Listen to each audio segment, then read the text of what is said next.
नमस्कार बच्चों। फिर से आज के इस वीडियो में आप सबका स्वागत है।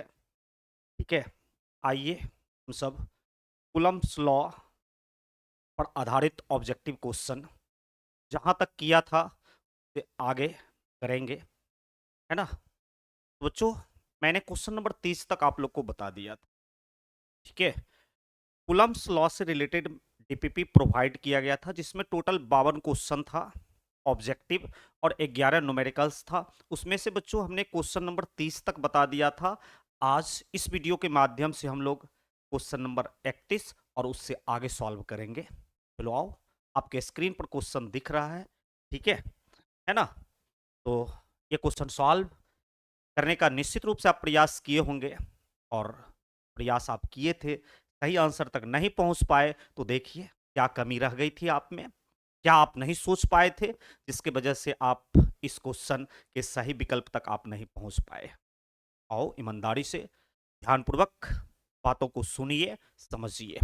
ठीक है बेटा, ये चित्र दिया गया है, ये फिगर दिया गया है ना। और क्वेश्चन में भी लिखा हुआ कि दिए गए चित्र में यदि आवेश q पर कुल प्रभावी बल शून्य है।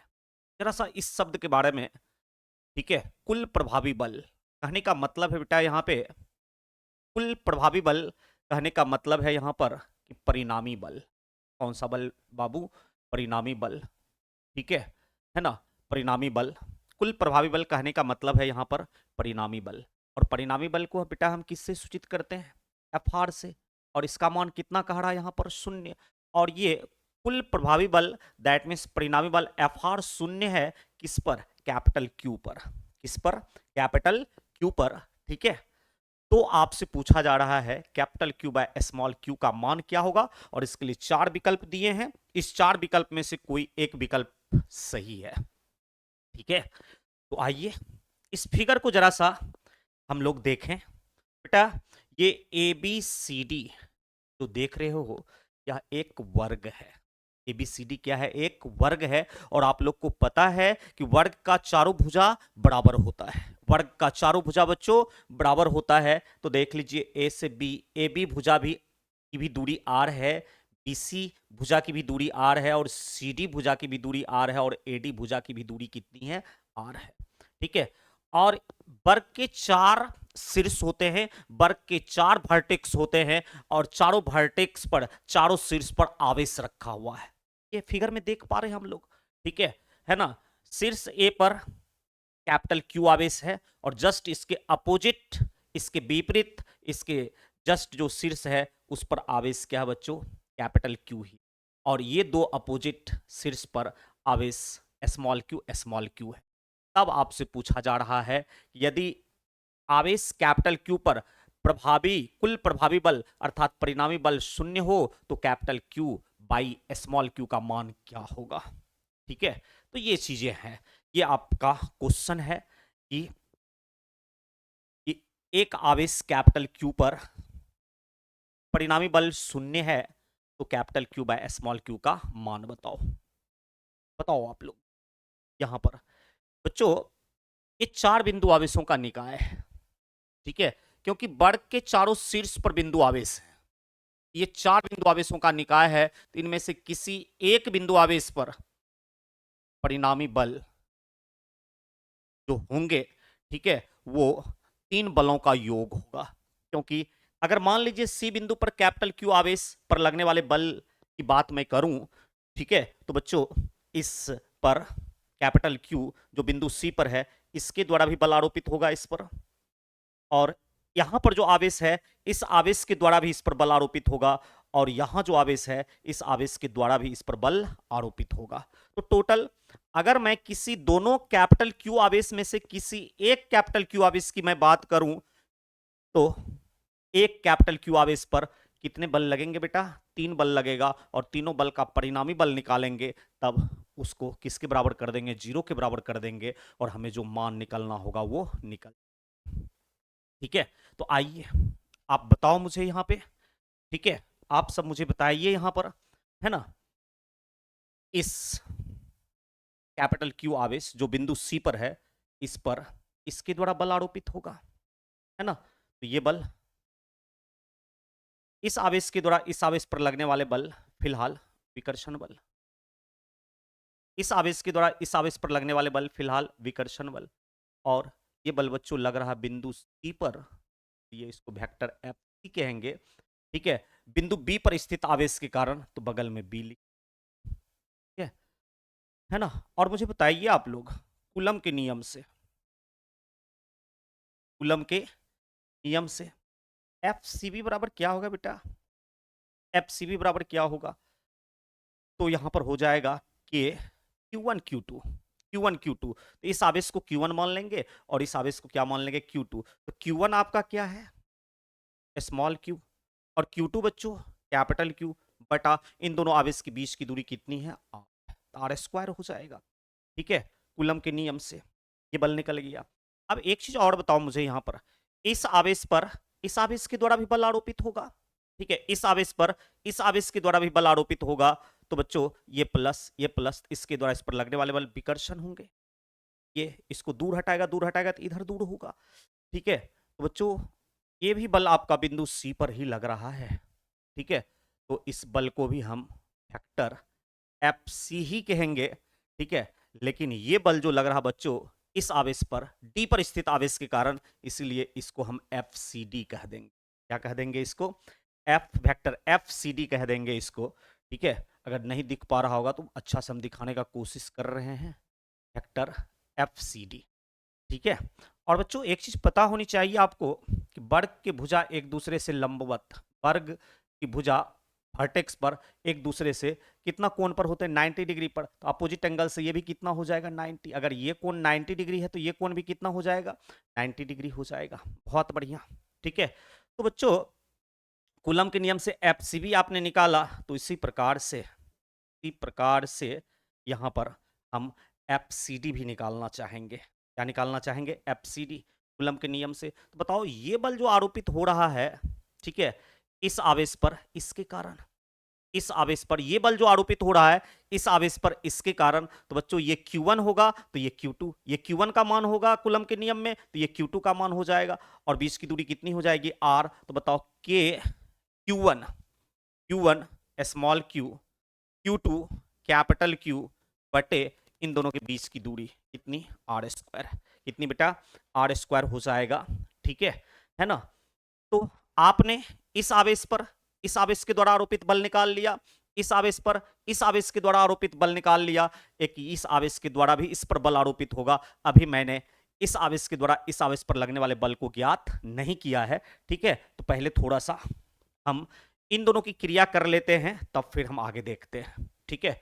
तो बच्चों आप देख लो कि बिंदु सी पर, इस पर बेटा बिंदु सी पर जो कैपिटल क्यू आवेश है इस पर दो बल कितने डिग्री के कोण पर आरोपित हो रहे हैं 90 डिग्री के कोण पर, तो इन दोनों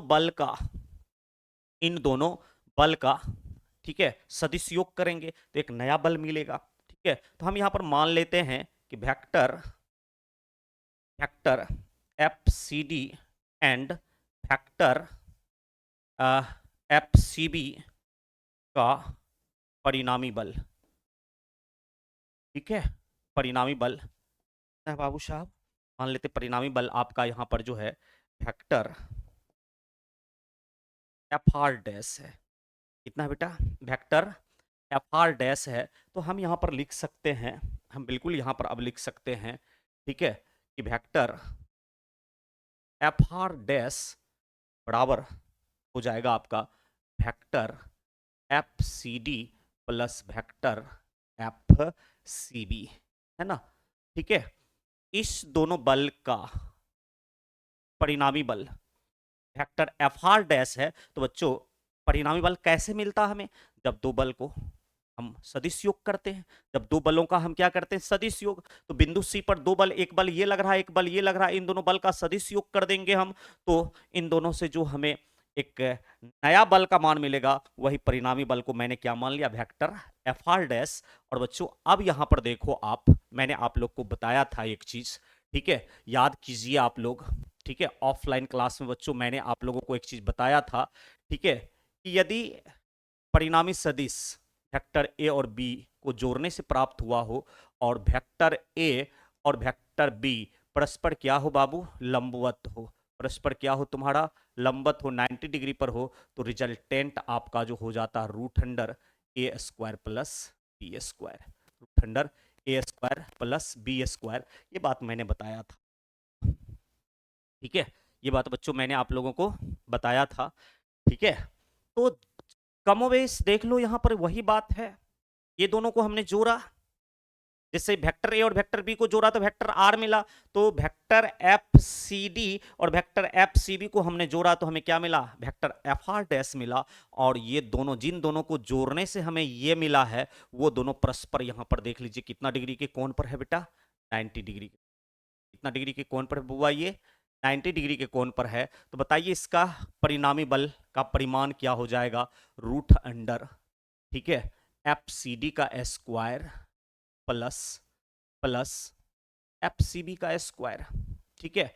और बताओ एक चीज मुझे यहां पर आप सब, ठीक है, ये दोनों बल आप देख पा रहे हो, ठीक है, ये दोनों बल का परिमाण बराबर है, देख लो आप, एफ सी डी भी जितना है एफ सी बी भी उतना है, तो इसलिए बच्चों हम लिख सकते हैं यहां पर कि एफ सी बी बराबर कितना, एफ सी डी, और इसको किसके बराबर मान लेते हैं हम, एफ के बराबर मान लेते हैं, किसके बराबर मान लेते हैं बउआ, एफ के बराबर मान लेते हैं। तो अब मुझे बता दो यहां पर F C D, F C D भी तेरा एफ और एफ सी बी भी तेरा एफ, तो एफ सी डी का मान यहां पर रखोगे तो एफ स्क्वायर, और एफ सी बी का भी मान रखोगे तो यहां पर एफ स्क्वायर होगा, और ये बच्चों तुम्हारा हो जाएगा, ठीक है, two root under two F square, है ना, और एफ बाहर आ जाएगा तो F root two, F square है रूट के अंदर तो वो बाहर आ जाएगा तो एफ रूट टू हो जाएगा। और बताओ ये दोनों का मान, ठीक है, एफ सी बी और एफ सी डी का मान तुम्हारा कितना है भाई, कितना, दोनों देख लीजिए आप, कितना है ये दोनों का मान, ठीक है ना, ये दोनों का मान जो है आपका ये है आपका कितना भाई, के स्मॉल क्यू कैपिटल क्यू बटे कितना आर स्क्वायर, ठीक है, ये वैल्यू है ना, ये वैल्यू है। तो ये मान अगर मैं यहाँ पे रख देता हूँ, देख लीजिए, तो ये हो जाएगा आपका के स्मॉल क्यू कैपिटल क्यू बटे कितना यार, R square into root two, ये एफ आर डैश कौन सा निकल गया बच्चों, एफ आर डैश आ गया है ये, ठीक है, इसका यूज होगा।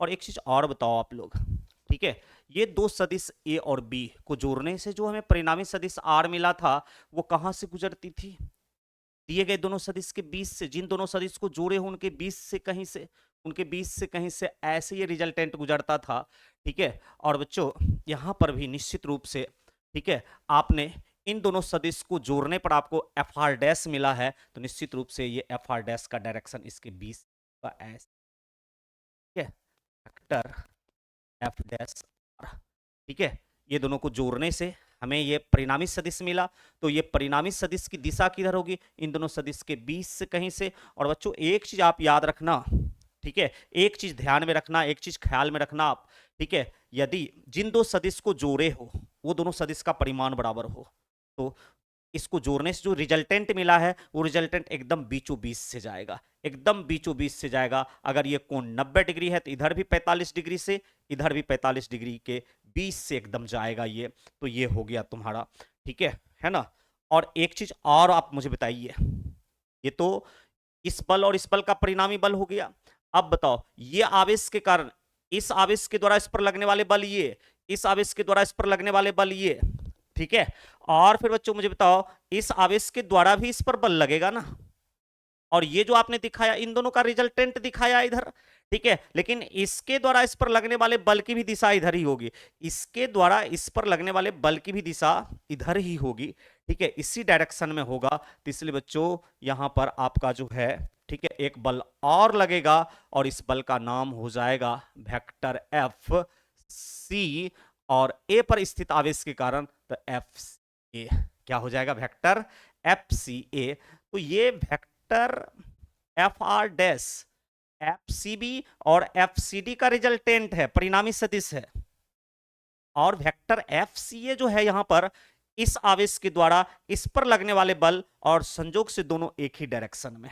तो बताओ अब इन दोनों का भी रिजल्टेंट होगा, इन दोनों का भी परिणामी सदिश होगा, इन दोनों का भी परिणामी सदिश होगा, इन दोनों का, ठीक है। तो बच्चों यहाँ पर हम लिखेंगे ये चीज, यहाँ पर हम ये चीज लिखेंगे, ठीक है, कि वेक्टर एफ सी ए तथा वेक्टर एफ डैश आर का परिणामी सदिश, कौन सा सदिश बेटा, परिणामी सदिश वेक्टर एफ आर है, वेक्टर एफ आर है। तो बच्चों वेक्टर एफ आर इन दोनों का सदिश योग होगा, इन दोनों का क्या होगा, सदिश योग होगा। तो हम यहां पर लिखेंगे कि वेक्टर एफ आर बराबर वेक्टर, ठीक है, F C A plus vector vector vector F R S, ठीक है, ये होगा।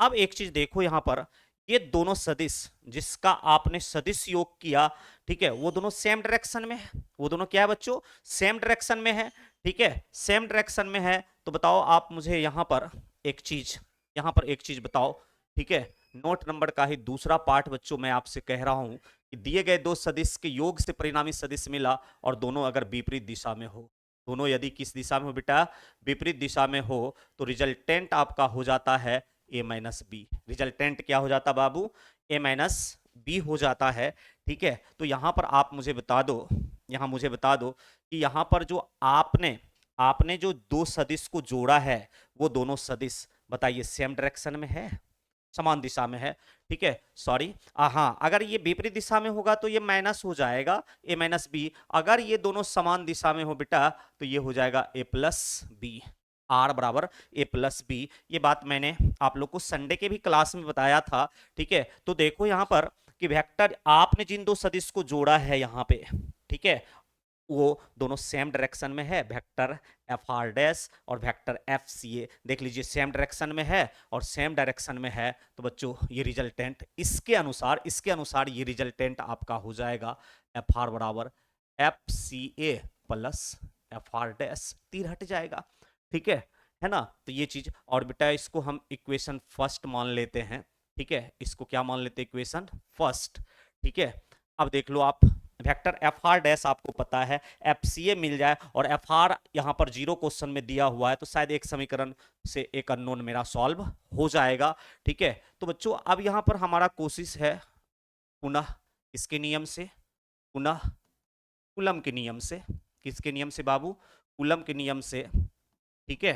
तो कूलम के नियम से आप मुझे बता दो एफ सी ए क्या हो जाएगा, ठीक है, F C A, F C ए, सी पर लगने वाला ये बल ए पर स्थित आवेश के कारण है, मतलब इस आवेश पर ये बल, ये वेक्टर एफ सी ए जो है, इस आवेश पर बल लग रहा है इस आवेश के कारण, ठीक है। तो ये Q1 हो जाएगा इस बल के लिए, इस बल के परिमाण के लिए ये Q1 हो जाएगा, तो ये क्या हो जाएगा Q2। तो बच्चों के इसको Q1 मान ले, इसको Q2 मान ले, के Q1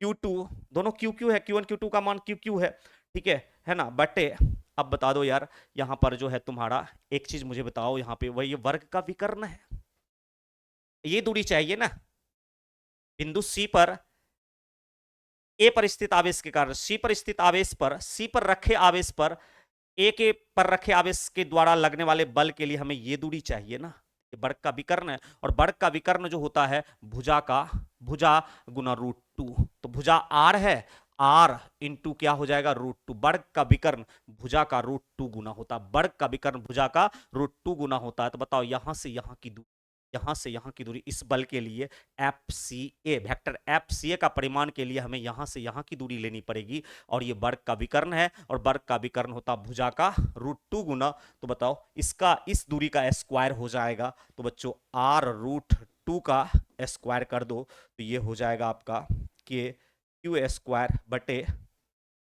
2r², ये एफ सी ए का मान निकल गया, ये किसका मान निकल गया, एफ सी ए का। अब बच्चों किससे, समीकरण एक से, किससे बेटा, समीकरण एक से, तो समीकरण एक आपका कहता है कि एफ आर बराबर F C A plus vector, sorry F R dash, ठीक है। तो अब देख लो एफ आर आपका जीरो है, ठीक है, तो यहाँ जीरो रख दिया मैंने, एफ सी ए जस्ट यहाँ पर देख लो बच्चों के क्यू स्क्वायर बटा 2r² है एफ सी ए, और एफ आर डैश आपका है प्लस एफ आर डैश, देख लो यहाँ पर एफ आर डैश कितना है कि स्मॉल क्यू कैपिटल क्यू के स्मॉल क्यू कैपिटल क्यू यहाँ नहीं दिख रहा है मेरे ख्याल से, ठीक है ना, यहाँ पर नहीं दिख रहा बच्चों, नहीं यहाँ तो दिख रहा था यार, ठीक है, यहाँ चलो हम लिख सकते हैं ये स्टेप, कोई दिक्कत नहीं है, ठीक है। एफ सी ए, तो बच्चों एफ आर जीरो आपका, एफ सी ए जस्ट देख लीजिए यहाँ पर, के कैपिटल क्यू स्क्वायर बटे 2r square plus F R dash, यहाँ पर देख लो बेटा, के स्मॉल क्यू कैपिटल क्यू बटा आर स्क्वायर इंटू √2, इंटू कितना बाबू, √2, ये चीज़ है आपका, है ना। तो मैंने इसमें एफ आर का मान दिए गए क्वेश्चन में, एफ आर के मान को रख दिया, एफ सी ए निकाल रखा था, एफ आर डैश भी निकाल रखा था, मैंने वो वैल्यू रख दिया। अब इसमें देख लो कौन सा कॉमन आ रहा है, जो कॉमन आ रहा है उसको कॉमन लेके हटा दीजिए उसको। तो बताओ यहाँ पे बच्चों, के क्यू बटा आर स्क्वायर, के कैपिटल क्यू बटा आर स्क्वायर, ठीक है, यहाँ के कैपिटल क्यू बटा आर स्क्वायर, तो बच्चों ये जीरो बराबर हो जाएगा आपका के कैपिटल क्यू बटा आर स्क्वायर इंटू, बताओ एक कैपिटल क्यू रह गया यहाँ पे, बटे कितना, 2 बटे 2 प्लस बच्चों के कैपिटल क्यू बटा आर स्क्वायर, ये भी बाहर आ गया, कॉमन आ गया, ठीक है। तो यहाँ पर बच जाएगा Q into √2, Q into √2, Q into √2, ना बच रहा है बच्चों, कॉमन तो लेने आता ही होगा आप लोगों को, क्यू इंटू √2 ये बच गया है आपका यहाँ पे, ठीक है ना। तो अब इसको गुना में इस तरफ लाओगे, भाग में आ जाएगा 0 बटा के क्यू बटा आर स्क्वायर, 0 बटा के क्यू बटा आर स्क्वायर बच्चों, ये भाग में आ जाएगा आपका, ठीक है, 0 by K Q, sorry capital Q होगा, बटे कितना आर स्क्वायर, बराबर ये हो जाएगा /2 प्लस √2 क्यू, मैं लिख सकता है इसको, √2 क्यू, 0 बटा कुछ भी कर दे बाबू 0 हो जाएगा, और ये q/2 प्लस √2 क्यू, है ना। और अब यहाँ पर हम क्या करते हैं, इस चीज को आप इधर लिख सकते हो, q/2 प्लस √2 स्मॉल क्यू बराबर 0, q/2, इसको इधर ले आओगे माइनस हो जाएगा बेटा, माइनस √2 इंटू स्मॉल क्यू। अब देखो 2 को इधर ले आओ, स्मॉल क्यू को इधर ले आओ, क्योंकि capital Q by small Q का मान पूछ रहा है, capital Q by small Q का मान पूछ रहा है, तो ये हो जाएगा, इस क्यू को स्मॉल क्यू को इधर ले आइए, बटा में 2 है उसको उधर लेके चले जाइए, तो ये 2 माइनस, ठीक है बच्चों। यहाँ पर जो इसमें इस अनुपात में जो ऋणात्मक चिन्ह आया है, ठीक है, नेगेटिव साइन, ऋणात्मक चिन्ह जो आया है वो बता रहा है कि कैपिटल क्यू तथा स्मॉल क्यू विजातीय है, क्या है, विजातीय, क्या है बच्चों, विजातीय है, मतलब कैपिटल क्यू और स्मॉल क्यू जिन दो का अनुपात हमने लिया है वो सजातीय नहीं है, वो क्या है तुम्हारा, विजातीय है, वो बात को बतला रहा कौन, आपका माइनस चिन्ह, कौन सा चिन्ह, माइनस चिन्ह। इसलिए बच्चों अब माइनस चिन्ह जो बात बतला रहा वो मैंने लिख ही दिया, ठीक है, लिख ही दिया, तो बच्चों इसको मैं केवल ऐसा लिख सकता कि capital Q by small Q बराबर 2√2, ठीक है, 2√2, और बताओ ये capital Q by small Q का मान आपका ऑप्शन बी है क्या। तो इस प्रकार से बच्चों हम इस क्वेश्चन को सॉल्व कर सकते हैं, ठीक है। ये क्वेश्चन आपका वर्ष 2018 में पूछा था, ठीक है ना। और ये सब क्वेश्चन बच्चों 2018 में जो भी क्वेश्चन आपका ऑब्जेक्टिव में पूछा गया है ना, वो पूरा एकदम आपका इंजीनियरिंग मेडिकल लेवल का क्वेश्चन उठा के रख दिया, और आपके ऑब्जेक्टिव में जितने भी इस तरह के क्वेश्चन दिखता है, आप समझ लो कि लगभग वो क्वेश्चन आपका 2018 का पूछा हुआ क्वेश्चन है। और उस बार बिहार में साइंस का रिजल्ट बहुत खराब आया था, ठीक है, आप लोग को पता होगा, नहीं है पता तो आप पता कर लेना, ठीक है ना, क्योंकि लेवल ही क्वेश्चन का ऐसा डाला था कि बच्चे का दिमाग हिल गया था। बच्चों मुझे ऐसा बताना पड़ेगा, फिर बाय द वे अगर आपके बोर्ड एग्जामिनेशन में इस टाइप के क्वेश्चन अगर पूछ दे, अगर मैं नहीं बता रखा रहूंगा तो फिर आप वहां पे परेशान नजर आएंगे, ठीक है। तो इसलिए ये सब क्वेश्चन को थोड़ा सा पेशेंस रख के सॉल्व कीजिए, धैर्य रख के सॉल्व कीजिए। 2-4 क्वेश्चन आपके 70 क्वेश्चन में से ऐसे क्वेश्चन देंगे जो इस टाइप का होगा, तो ये सब टाइप के क्वेश्चन पर हम लोग लास्ट में ध्यान देंगे जब आप सॉल्व करने लगोगे एग्जामिनेशन हॉल में, ठीक है। तो चलो ये रहा आपका, ठीक है। तो बच्चों ये इस तरीका से आप सोच सकते हैं इस क्वेश्चन को। ठीक है, चलिए अब क्वेश्चन नंबर 32 पर चलते हैं। ठीक है, क्वेश्चन नंबर 32 पर बच्चों कह रहा है कि एक भुजा ए, एक भुजा ए के वर्ग के चारों कोना पर समान आवेश क्यों रख। कोई बात नहीं, जैसा कह रहा वैसा बना दीजिए, कोई दिक्कत नहीं है। यहाँ पर भी वर्ग की बात कर रहा, पिछले क्वेश्चन में वर्ग का भुजा आर था, यहाँ पर वर्ग का भुजा कह रहा कितना है, ए है। भुजा ए के वर्ग के, तो बच्चों इसकी भुजा की लंबाई और वर्ग के सभी भुजा समान होते हैं, तो ए हो जाएगा ये। ठीक है, और बताओ मुझे यहाँ पे, ठीक है, ये ए, ये बी, ये सी और ये डी, है ना। और चारों कोना पर आवेश क्या है, एक समान है, स्मॉल क्यू आवेश। इस कोना पर भी स्मॉल क्यू आवेश, इस कोना पर भी स्मॉल क्यू आवेश, इस कोना पर भी स्मॉल क्यू आवेश, और इस कोना पर भी बच्चों स्मॉल क्यू आवेश है। ठीक है ना।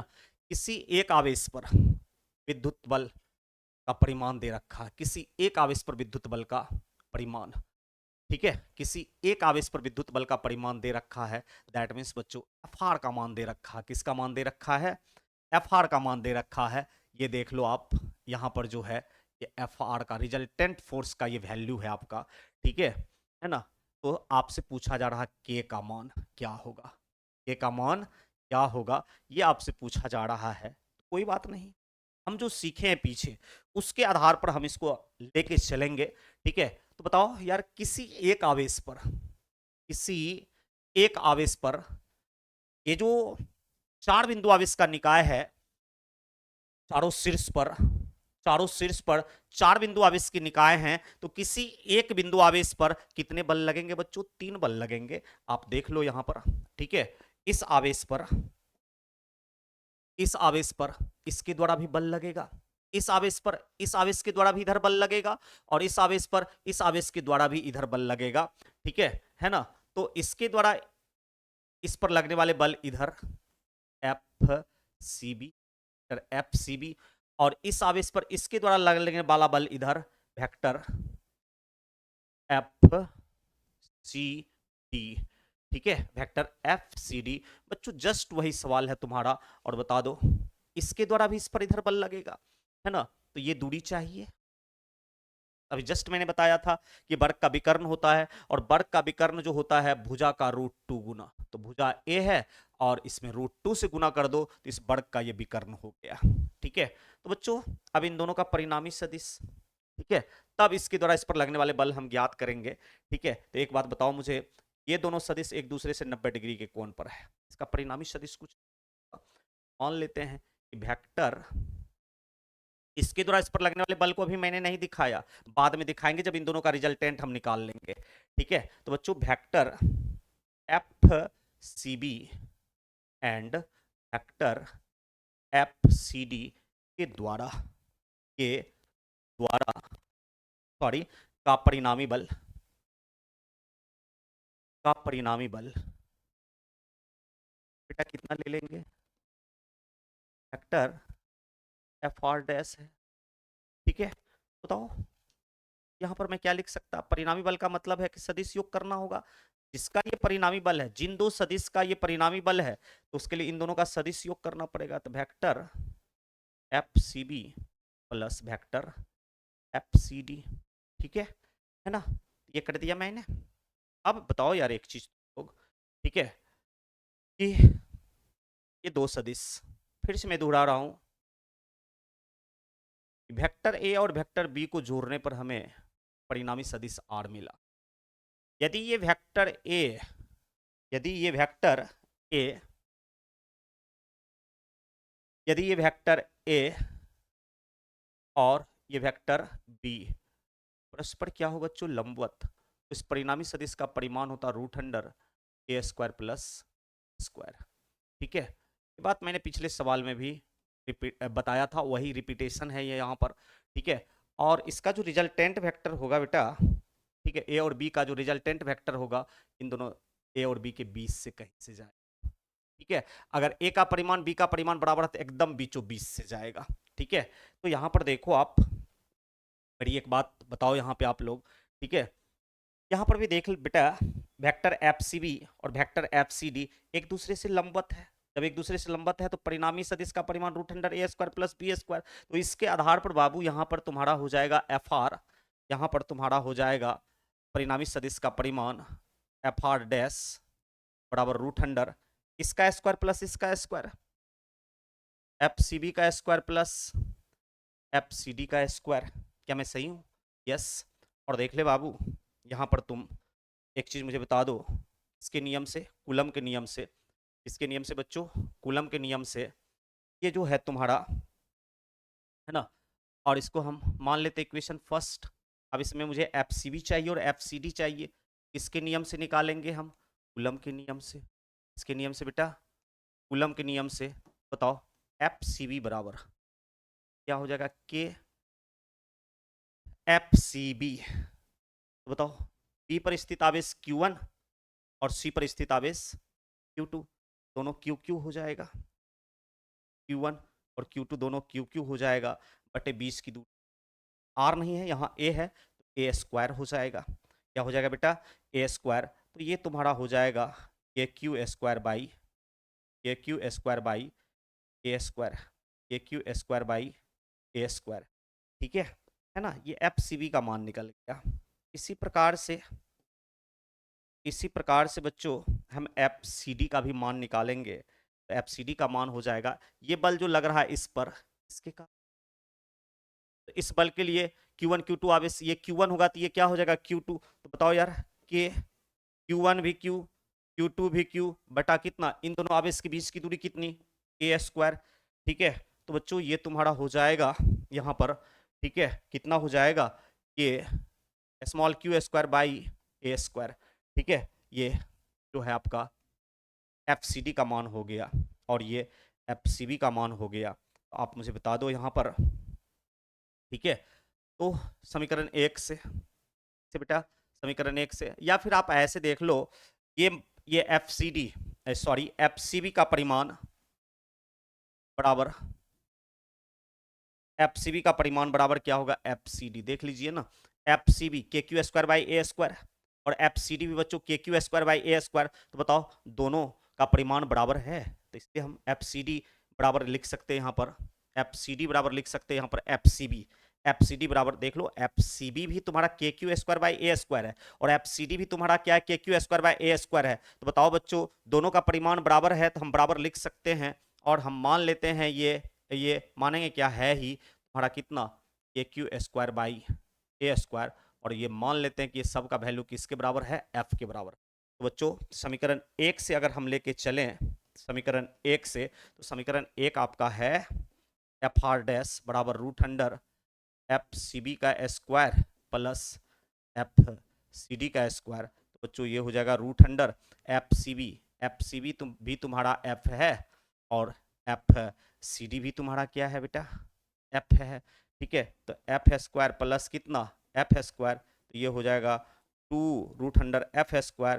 तो ये हो जाएगा बच्चों कितना? एफ रूट 2, और एफ का मान हम ये लिख सकते हैं। ठीक है, तो एफ आर डैश बराबर ये हो जाएगा आपका, एफ आर डैश बराबर ये हो जाएगा बच्चों रूट 2 लिख दिया, और एफ का मान लिखो, एफ का मान कितना भाई? के क्यू स्क्वायर बाई कितना भाई? ए स्क्वायर। तो बताओ एफ आर डैश निकल गया। अब बताओ इन दोनों के जोड़ने से जो परिणामी मिला, आपको क्या चीज? एफ आर डैश, ये कहाँ से गुजरेगी? इसके बीच से। कहाँ से गुजरेगी बच्चों? इसके बीच से। ये वेक्टर एफ आर डैश, ठीक है ना, वेक्टर एफ आर डैश यहाँ से गुजरेगी, और इसका मान भी हमने निकाल लिया, इसका मान भी बच्चों हमने लिख लिया। ठीक है, इसका वैल्यू भी हमने लिख लिया। अब बताओ इस आवेश पर इसके द्वारा लगने वाला बल ये, और इस आवेश पर इसके द्वारा लगने वाला बल ये, और इसके द्वारा इस पर लगने वाले बल बचा हुआ है ना। ठीक है, तो बच्चों इसके द्वारा जो इस पर बल लगेगा, इसके इस पर स्थित आवेश के कारण, इस पर रखे हुए इस आवेश के कारण जो इस पर बल लगेगा वो इसी दिशा में लगेगा, इसी दिशा में लगेगा। और ये भी बल किस पर लग रहा बच्चों? सी पर। किसके कारण? ए पर स्थित आवेश के कारण, इसलिए इसको हम वेक्टर एफ सी ए कहेंगे। ठीक है, तो यहाँ पर अब हम यहाँ पर क्या करेंगे बच्चों कि ये बताओ, ये बल और ये बल दोनों सेम डायरेक्शन में है, देखो रिजल्टेंट मैंने इन दोनों का ले लिया, तो अब ये दोनों उपयोगी नहीं रहा। अब इसके जो परिणामी सदिश हैं वेक्टर एफ आर डैश, ये उपयोगी होगा। इन दोनों को इग्नोर करके चलेंगे हम, क्योंकि इन दोनों का प्रतिनिधित्व अब ये बल कर रहा है यहाँ पर, और ये बल की ही दिशा में इसके द्वारा आरोपित बल है ना, ये वाला इसी की दिशा में, दोनों सेम डायरेक्शन में है। और सेम डायरेक्शन में जब दोनों है तो इन दोनों का भी तो परिणामी कुछ ना कुछ होगा। तो बच्चों मैं मान लेता हूं यहां पर कि वेक्टर एफ आर डैश तथा और किसका, वेक्टर एफ सी ए का परिणामी बल, कौन सा बल बेटा, परिणामी बल क्या है, वेक्टर एफ आर है, वेक्टर एफ आर है। ठीक है, तो वेक्टर एफ आर बराबर प्यारे बच्चों यहाँ पे लिखना पड़ेगा vector F R dash plus vector F C A, vector F R dash plus vector F C A. और यहाँ पर देखो आप यहाँ पर देखो, आओ एक बार नोट में फिर आप, ठीक है, यदि दोनों सदिश को जोड़ने से वेक्टर आर मिला और दोनों सदिश अगर आपका सेम डायरेक्शन में हो या हो समान दिशा में हो बच्चों, तो इस दोनों के जोड़ने से जो परिणामी मिला उसका परिमाण क्या हो जाता है, ए प्लस बी। ठीक है, ए प्लस बी हो जाता है। दोनों सदिश का परिमाण कितना हो जाता है बच्चों, ए प्लस बी हो जाता है। ऐसे नहीं दिख रहा है तो देखिए कि वेक्टर ए और वेक्टर बी दोनों सेम डायरेक्शन में हो, ए और बी से जो आर मिला है तो उस आर का परिमाण हो जाता है ए प्लस बी। ठीक है, तो यहां पर भी बताओ आप लोग मुझे यहाँ पे, ठीक है, इस सी पर लगने वाले ये बल और ये बल दोनों सेम डायरेक्शन में है। जब दो सदिश समान दिशा में तो उसका परिणाम इन दोनों सदिश के परिमाण के योग के बराबर। तो यहां पर भी वही बात होगी। ठीक है, तो एफ आर बराबर क्या हो जाएगा तुम्हारा, F R dash plus F C A, F R dash plus F C A. और इसको हम बच्चों मान लेते हैं इक्वेशन टू, इक्वेशन टू, इसको हम क्या मान लेते हैं यहाँ पर, इक्वेशन 2 मान लेते हैं। ठीक है, एफ आर का वैल्यू पता है, एफ आर डैश हमने निकाल रखा है, अब क्या निकाल लेंगे, एफ सी ए। तो एफ सी ए अगर निकाल लेते हो आप यहां पर, तो बताओ, क्योंकि एफ सी ए बराबर, तो एफ सी ए, आइए आप यहां पर आइए। ठीक है, सी पर स्थित आवेश, सी पर रखे हुए आवेश पर ए पर रखे हुए आवेश के द्वारा बल, तो ये Q1 हो जाएगा, तो ये क्या हो जाएगा Q2। इस बल के लिए एफ सी ए के परिमाण के लिए अगर ये Q1 आवेश होगा तो ये क्या हो जाएगा Q2 आवेश। तो ये हो जाएगा बच्चों के Q1 Q है और Q2 भी तुम्हारा क्या है बच्चों, Q2 भी तुम्हारा क्या है, Q है। अब बटे में यहां से यहां की दूरी, यहां से यहां की दूरी, तो बताओ ए रूट टू, ए रूट टू का होल स्क्वायर हो जाएगा। तो एफ सी ए बराबर फाइनली बच्चों तुम्हारा हो जाएगा K Q square by two A square, K Q square by two A square. अब देख लो समीकरण 2 में हमें जिन जिन चीज की जरूरत है, इसमें समीकरण 2 में हमें जिन जिन चीज की जरूरत है बच्चों वो मिल गया। अब किससे, समीकरण 2 से, समीकरण 2 से। तो बताइए समीकरण 2 आपका क्या कह रहा है भाई, एफ आर बराबर F R dash, F R dash plus कितना बच्चों, F R dash plus F C A, F R dash plus F C A, ये चीज कह रहा है। ठीक है ना। तो अब बताओ यहाँ पर आपका ये जो एफ आर का वैल्यू है वो रखो यहाँ पे, एफ आर का वैल्यू बताइए, एफ आर का वैल्यू ये है ना, ये है ना बच्चों तुम्हारा, एफ आर का वैल्यू ये है। तो एक काम यहाँ पर थोड़ा सा हम लोग को करना चाहिए मेरे ख्याल से, के क्यों में के और के में आपको कन्फ्यूजन आ जाएगा, क्या आ जाएगा बेटा, कन्फ्यूजन आ जाएगा। तो इस कूलम के नियम में के की जगह पर 1/4 पाई एप्सिलॉन नॉट ले सकते क्या तुम, 1/4 पाई एप्सिलॉन नॉट ले सकते क्या तुम, यस ले सकते हैं, क्योंकि देख लीजिए एफ आर में 1/4 पाई एप्सिलॉन नॉट है। तो अगर ये चीज हम दिखाते हैं तो इजिली कट जाएगा, ये किसी प्रकार का कोई दिक्कत नहीं रहेगा। 1/4 पाई एप्सिलॉन नॉट के की जगह पर, इसके जगह पर बउआ के जगह पर 1/4 पाई एप्सिलॉन नॉट। ठीक है, तो यहाँ पर भी हम के की जगह पे क्या ले लेंगे, 1/4 पाई एप्सिलॉन नॉट। और बताओ यार Q square by A square, Q square by A square हो जाएगा। ठीक है, और यहाँ पर भी बाबू साहब, यहाँ पर भी बेटा हम क्या ले लेंगे, 1 बटा कितना 4 पाई, 1/4 pi epsilon not a square. ठीक है ना, 1/4 pi epsilon not a square, ये हम यहाँ पर ले लेंगे एफ का ये मान, ठीक है। अब यहाँ पर देख लो, यहाँ पर भी हम एफ का जो वैल्यू रखेंगे, एफ का वैल्यू एफ का वैल्यू 1/4 पाई एप्सिलॉन नॉट, और बताओ मुझे स्मॉल क्यू स्क्वायर बाई कितना ए स्क्वायर, ठीक है ना। तो ये हो जाएगा आपका। और इधर भी बेटा यहाँ पर भी जहाँ पर भी आप के लिए हो, यहाँ पर के का मान रख दीजिए 1 बटा कितना बाबू 4 पाई epsilon not, 1/4 pi epsilon not 4 pi epsilon not a√2, ये हो जाएगा। और यहाँ पर भी प्यारे बच्चों तुम्हारा हो जाएगा एफ सी ए बराबर 1/4 पाई एप्सिलॉन नॉट, ठीक है। तो ये और कोई दिक्कत नहीं है अब यहाँ पर। तो चलिए एफ आर का मान रखिए यहाँ पर। तो एफ आर का मान कितना बाबू रे, कितना दिया हुआ है देख लो, 1/4 pi epsilon not into into Q square by A square into into के है, इंटू क्या है बच्चों, के है। देख लीजिए एफ आर का मान मैंने रख दिया, और एफ आर डैश का मान ये आपका निकाला हुआ है। कितना निकाला हुआ बच्चों, एफ आर डैश का मान बराबर हम क्या लिखेंगे यहाँ पे, थोड़ा सा कलर चेंज कर लेते हैं, ठीक है। तो एफ आर डैश ये निकाला हुआ आपका, तो रखिए √2 into 1/4 pi epsilon not Q square by कितना ए स्क्वायर, ठीक है। और फिर बच्चों एफ सी ए का मान, इसका मान बाबू एफ सी ए का मान रखो यहाँ पर। तो एफ सी ए का मान किधर निकाला है आपने, यहाँ पर देख लीजिए 1/4 pi epsilon not 1/4 pi epsilon not Q square by 2a square, Q square by 2a square, F C A का वैल्यू हमने रख दिया।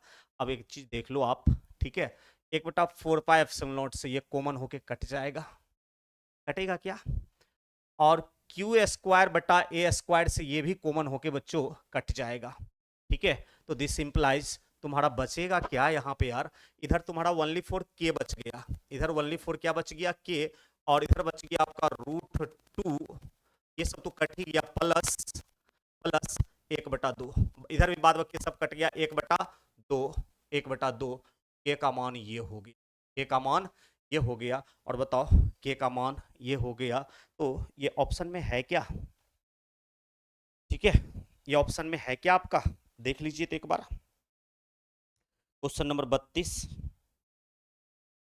ठीक है।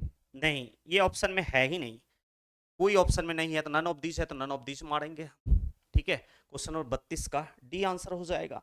इस प्रकार से क्वेश्चन नंबर 32 का कौन सा आंसर हो जाएगा बच्चों, डी हो जाएगा, ठीक है ना, ऐसे। चलिए अगला सवाल की ओर हम बढ़ते हैं। क्वेश्चन नंबर 33, ये किया हुआ सवाल है बच्चों, आप लोग को ऑफलाइन क्लास में ये सवाल कराया है मैंने, ठीक है, कि एक इलेक्ट्रॉन तथा एक प्रोटॉन, बहुत बढ़िया, एक बिंदु पर इलेक्ट्रॉन है और इससे कुछ दूरी पर प्रोटॉन है, ठीक है, कुछ दूरी पर, तो वो दूरी मैंने मान लिया कितना है, आर है, ठीक है। तो इन दोनों के बीच विद्युत बल एफ ई एवं गुरुत्वाकर्षण बल एफ सी। तो बताओ आप लोग मुझे, इलेक्ट्रॉन पर आवेश -e, प्रोटॉन पर आवेश +e, तो -e और +e के कारण यहाँ पर आकर्षण बल लगेगा, बल विद्युत बल कौन सा होगा, आकर्षण, एफ ई आकर्षण होगा। और बच्चों इलेक्ट्रॉन का द्रव्यमान me और दूसरे प्रोटॉन का द्रव्यमान कितना, mp, ठीक है। एक इलेक्ट्रॉन इस इलेक्ट्रॉन का द्रव्यमान me हो जाएगा, प्रोटॉन का द्रव्यमान कितना हो जाएगा, mp, ठीक है। और इसके कारण बताइए इसी दिशा में, ठीक है, बस आवेशित कण के द्रव्यमान के कारण गुरुत्वाकर्षण बल हमेशा आकर्षण प्रकृति का होता, हमेशा किस प्रकृति का होता, आकर्षण प्रकृति का होता है, ठीक है। तो बताओ इलेक्ट्रॉन और प्रोटॉन पर आवेश के कारण विद्युत बल Fe और इलेक्ट्रॉन और प्रोटॉन के द्रव्यमान के कारण इस पर लगने वाले गुरुत्वाकर्षण बल Fg, यहाँ पर विजातीय आवेश होने के कारण विद्युत बल आकर्षण हुआ, और द्रव्यमान के कारण हमेशा जो है आकर्षण प्रकृति के बल आरोपित होते हैं, उसे हम क्या कहते हैं, गुरुत्वाकर्षण बल, ये। और फिर बताओ मुझे यहाँ पर, ठीक है, आपने याद किया था क्या, ये इलेक्ट्रॉन और प्रोटॉन पर लगने वाला बल जो है Fe by F G is equal to what, Fe by F G is equal to what. और बच्चों ये तुम्हारा जो होता है F E by F G, ये मैंने क्लास में सॉल्व किया है, ठीक है। और ये 10 पे पावर 39, 10 पे पावर 39। तो बताओ इसका ऑप्शन कौन सा सही हो जाएगा, ठीक है। 32 का 33 का कौन सा आंसर सही हो जाएगा, ठीक है। 33 का ए, इस मैंने सॉल्व करके बताया है, इसका आंसर ए हो जाएगा। आप क्लास नोट्स देख लीजिएगा, उसमें सॉल्यूशन किया हुआ है, ठीक है। वैसे आप याद रखना, इलेक्ट्रॉन और प्रोटॉन के बीच विद्युत बल और गुरुत्वाकर्षण बल का अनुपात 10 पे पावर 39 के ऑर्डर का होता है, ठीक है ना। और फिर इसके साथ गुना में भी कुछ था, तो वो चीज को हम इग्नोर करके चलते हैं यहाँ पर। और फिर दूसरा बात बच्चों याद रखना, दो इलेक्ट्रॉन एक दूसरे से कुछ दूरी पर हो, मैं तीनों बात आपके सामने रख देता हूं, ठीक है। तो इलेक्ट्रॉन इलेक्ट्रॉन के कारण इस पर जो है विद्युत बल एफ ही विकर्षण प्रकृति का होगा, और इसके द्रव्यमान के कारण जो है इस पर गुरुत्वाकर्षण बल एफ जी हमेशा आकर्षण प्रकृति का होता है। इस सिचुएशन में एफ ही बाई एफ जी मैंने कैलकुलेट किया है, एफ ही बाई एफ जी बच्चों, ठीक है। इधर भी कुछ गुना में भी होता है और 10 पे पावर एक्चुअली 42, ठीक है ना।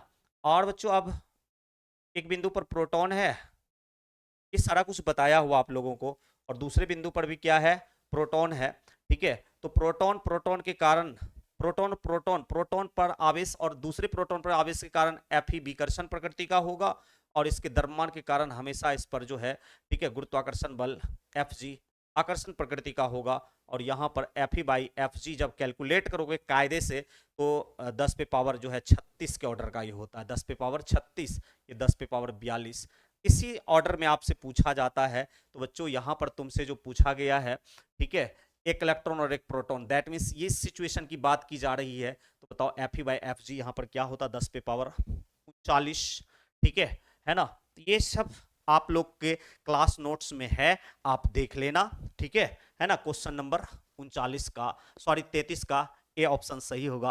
अगर यही आपसे पूछ देता कि दो इलेक्ट्रॉन के बीच एफ ई और एफ जी का अनुपात, तो 10 पे पावर 42, अगर दो प्रोटॉन एक दूसरे से कुछ दूरी पर होता, तब एफ ई बाई एफ जी पूछ देता, तो ये 10 पे पावर 36, ठीक है। तो ये चीज आप देख लेना, है ना, ये करवाया गया आप लोगों को। तो इस ये चीज पूछा जा रहा था, इससे संबंधित सही विकल्प आपका कौन सा होगा, ए हो जाएगा, ठीक है। और क्वेश्चन नंबर 34 देखो आप लोग, क्वेश्चन नंबर 34 क्या कह रहा है बेटा, क्वेश्चन नंबर 34 कि क्यू आवेश को दो भागों में बांटा जाता है, समझना मेरी बात को यहाँ, ठीक है। एक कैपिटल क्यू आवेश है, इसको कितने भाग में बांटा गया, ठीक है। और कुछ दूरी पर एक दूसरे से अलग रखा जाता है, यदि इनके बीच महत्तम बल आरोपित हो, महत्तम बल मतलब एफ क्या हो बच्चों, मैक्सिमम, प्रत्येक भाग का मान, प्रत्येक भाग का मान क्या हो। तो एक चीज मुझे बताओ, समझना मेरी बात को, अगर आपके पास 100 रुपया हो और इसको दो भाग में बांटना हो, ठीक है, 100 रुपया को कितने भाग में बांटना हो बेटा, दो भाग में बांटना हो, ठीक है। 100 रुपया को कितने भाग में बांटना हो बाबू, दो भाग में बांटना हो, तो एक भाग को आपने 20 रुपया दिया, और दूसरा भाग क्या होगा, 100, तब ना 80, ठीक है। 100 रुपया को दो भाग में बांटना है, एक भाग बना 20 रुपया का, दूसरा भाग कितना रुपया का, 100 - 20 हो जाएगा 80। ठीक इसी प्रकार से बाबू यहाँ पे समझो कि कैपिटल क्यू आवेश को दो भाग में बांटना है, कितने भाग में बांटना है, दो भाग में। एक भाग हमने कह दिया क्या है, स्मॉल क्यू, दूसरा भाग क्या हो जाएगा, कैपिटल क्यू स्मॉल क्यू। 100 रुपया को हमें दो भाग में बांटना है, तो एक भाग 20 रुपया बना, तो दूसरा भाग कितना, 100 - 20, दैट मीन्स 80। वही बात है यहाँ पर कि कैपिटल क्यू आवेश को दो भाग में बांटना है, तो एक भाग मैंने मान लिया स्मॉल क्यू, तो दूसरा भाग क्या हो जाएगा, ये माइनस ये माइनस ये, ठीक है। तो ये इसको मैंने बोल दिया भाग ए, और इसको बच्चों मैंने बोल दिया भाग, ठीक है। अब कह रहा है कि इस दोनों को कुछ दूरी पर रख दो, रख देते हैं, क्या जाता है, ठीक है। एक भाग है स्मॉल क्यू, दूसरा भाग है भाग टू है कितना बच्चों, S capital Q minus small Q, और हम मान लेते कि इन दोनों के बीच की दूरी कितनी है, r है। बताओ इसी का भाग ये भी आवेश है, इसी का भाग ये भी आवेश है। है ना। अगर ये प्लस होगा तो ये चार्ज भी प्लस होगा, अगर ये प्लस होगा तो ये चार्ज भी क्या होगा, ये भाग भी प्लस होगा। तो बच्चों कहने का मतलब इसी का ये भी है भाग और इसी का ये भी है भाग, अर्थात ये दोनों भाग क्या होंगे, सजातीय, और सजातीय होगा तो इसके बीच कौन सा बल लगेगा, विकर्षण बल। कौन सा बल लगेगा, विकर्षण बल लगेगा। और ये विकर्षण बल के बारे में कह रहा क्या है, मैक्सिमम। क्या है बच्चों, मैक्सिमम। किसके नियम से, कूलम के नियम से। किसके नियम से बेटा, कूलम के नियम से। तो आप मुझे बता दो कूलम का नियम क्या होता है, F बराबर, ठीक है, के 1/r²। ठीक है, तो ये आवेश को बच्चों हम Q1 मान लेंगे और इस भाग के आवेश को हम क्या मान लेंगे, Q2 मान लेंगे। तो आप मुझे बताओ Q1 Q2 का मान यहाँ पर कितना हो जाएगा। तो F बराबर हो जाएगा बाबू के Q1 small Q, Q2 capital Q minus small Q बटे कितना, r²। F बराबर हो जाएगा के स्मॉल क्यू कैपिटल Q, या फिर ऐसे लिखिए capital Q small Q minus small Q का स्क्वायर बटे कितना, r²। ये हो जाएगा, ठीक है ना। अब बच्चों F कह रहा है मैक्सिमम, F क्या कह रहा है, मैक्सिमम। ठीक है, तो F मैक्सिमम के लिए, F मैक्सिमम के लिए देखिए यहाँ पर थोड़ा सा मैथमेटिक्स के कैलकुलेशन का यूज होगा, सॉरी मैथमेटिक्स के कैलकुलस में, ठीक है, मैक्सिमा मिनिमा का यूज होगा बच्चों। तो F मैक्सिमम के लिए जो है यहाँ पर, ठीक है, dF/dq आपको क्या लेना पड़ेगा, g। ठीक है, ये मैक्सिमम मिनिमा की बात होती है किसी भी वैल्यू के, किसी भी राशि के मैक्सिमम वैल्यू के लिए, किसी भी भौतिक राशि के मैक्सिमम वैल्यू के लिए उस भौतिक राशि का फर्स्ट डेरिवेटिव उसके वेरिएबल के रिस्पेक्ट में जीरो करना पड़ता है। ठीक है, प्रथम अवकलज। तो बच्चों यहाँ पर F का हमें कौन सा मान ज्ञात करना, मैक्सिमम मान। क्वेश्चन में कह रहा है कि महत्तम बल आरोपित होता है, तो F मैक्सिमम के लिए F का अवकलन करना पड़ेगा और वो कितना के बराबर होता है, 0 के बराबर होगा। ठीक है ना। तो यहां पर बताओ आप, अब डिफरेंशिएशन के फॉर्मूला का यूज करना होगा। किस फॉर्मूला का यूज करना होगा बच्चों, डिफरेंशिएशन के फॉर्मूला का। अगर आपको डिफरेंशिएशन अच्छा से मैथ का नहीं आ रहा होगा तो फिर इस क्वेश्चन में आप अटकेंगे निश्चित रूप से। ठीक है, इसका शॉर्टकट उपाय भी है, लेकिन शॉर्टकट उपाय काम चलाने के लिए होता है, लेकिन वास्तविक में समझिए इस चीज को आप लोग।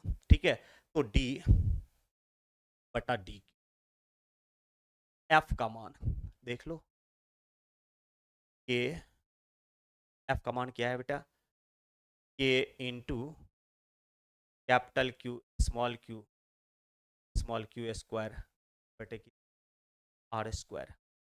ठीक है, बराबर कितना हो जाएगा, जी। अब देखो यहां पर जो है ना आपका ये फोर्स फंक्शन है किसका, स्मॉल क्यू का।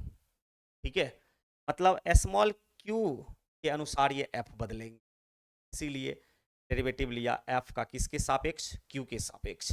ठीक है, ये मैथमेटिक्स की बातें हैं। अब बच्चों यहाँ पर देख लो कांस्टेंट डिफरेंशिएशन के प्रोसेस से बाहर हो जाता है, तो k/r² कांस्टेंट होगा यहाँ पर, और ये डिफरेंशिएशन के प्रोसेस से क्या हो जाएगा, बाहर हो जाएगा। कर दिया बाहर मैंने।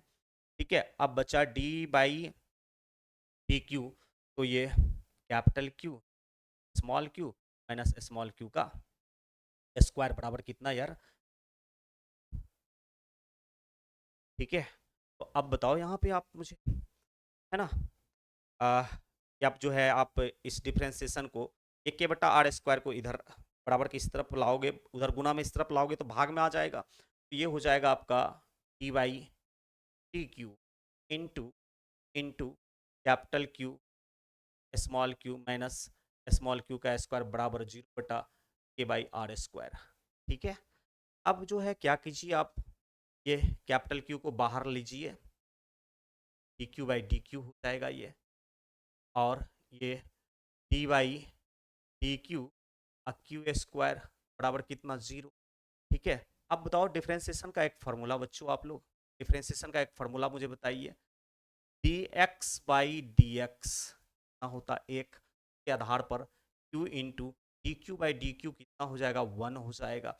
और दूसरा फार्मूला है बेटा D X to the power N by D X बराबर होता है N X to the power N minus one. ठीक है, ये सब आपको याद होगा तो आनंद की बात है, अच्छी बात है। ठीक है बच्चों, यहां पर देख लो आप ये चीज, बताओ ये इस पर ये सॉल्व होगा आगे, देख लीजिए पावर एन है एन एक्स, यहाँ पर पावर टू है टू क्यू जाएगा। ठीक है, माइनस, ठीक है, D X to the power N by D X N X to the power N minus one, ये होता है। पावर जिस वेरिएबल पर है तो एक्स पे पावर एन है तो एन एक्स हो गया, तो यहाँ पर बच्चों क्यू पे पावर टू है तो टू क्यू हो गया, फिर एन पे पावर एन माइनस वन तो यहाँ पर टू माइनस वन हो जाएगा इसके आधार पर। ठीक है, और बराबर कितना यार, जीरो। ठीक है, तो ये हो जाएगा क्यू माइनस टू क्यू बराबर जीरो, तो क्यू बराबर हो जाएगा तो इस तरफ ले आओ तो टू क्यू हो जाएगा बच्चों ये, है ना। और फिर मुझे बता दो यहाँ पे आप इसको लिख सकते हो टू क्यू बराबर small Q, therefore small Q बराबर क्यू। ये पता होनी चाहिए, भाग वन है आपका, यहाँ जो आपने बांटा वो भाग वन स्मॉल क्यू है। ठीक है, अब बच्चों भाग वन ये निकल गया, आप भाग दो की बात कर लो, भाग दो। ठीक है, तो भाग दो आपका, या नहीं तो ये चलो स्मॉल क्यू ये निकला ना देयरफॉर। ठीक है, अब आ जाइए भाग वन, तो भाग वन दो भाग में जो बटा था, तो भाग वन आपका स्मॉल क्यू है। भाग वन क्या है बच्चों, स्मॉल क्यू, और स्मॉल क्यू बराबर ऊपर क्या निकला, कैपिटल क्यू बाई टू। बहुत बढ़िया। ठीक है, अब भाग दो, भाग दो तो क्या है capital Q minus small Q, याद रखिएगा capital Q minus small Q. बच्चों अब इसको निकालो आप, कैपिटल क्यू का कैपिटल क्यू लिख दो, माइनस स्मॉल क्यू का मान क्या, capital Q by two, capital Q by two हो जाएगा ये आपका। और बताओ इसको अगर घटाओगे इसमें से तो बच्चों ये हो जाएगा, ये भी हो जाएगा क्यू बाई टू, देयरफॉर भाग वन भी क्यू बाई टू और भाग टू भी क्यू बाई टू। कहने का मतलब है बच्चों यहाँ पे आप कह सकते हो कि तुम्हारा जो है टोटल चार्ज कितना था, क्यू था। ठीक है, और इसको आपने कितने भाग में बांटा, दो भाग में बांटा। ठीक है, तो पहला भाग भी आपका क्यू बाई टू आया और दूसरा भाग भी आपका क्यू बाई टू आया। ठीक है, तो बताओ क्यू बाई टू और क्यू बाई टू पूरे आवेश क्यू का आधा हुआ ना, पूरे आवेश क्यू का क्या हो गया, आधा हो गया। तो बच्चों यहाँ पर महत्तम बल आरोपित हो तो प्रत्येक भाग में आवेश का मान, तो प्रत्येक भाग में आवेश का मान क्या हो जाएगा, कुल आवेश का आधा।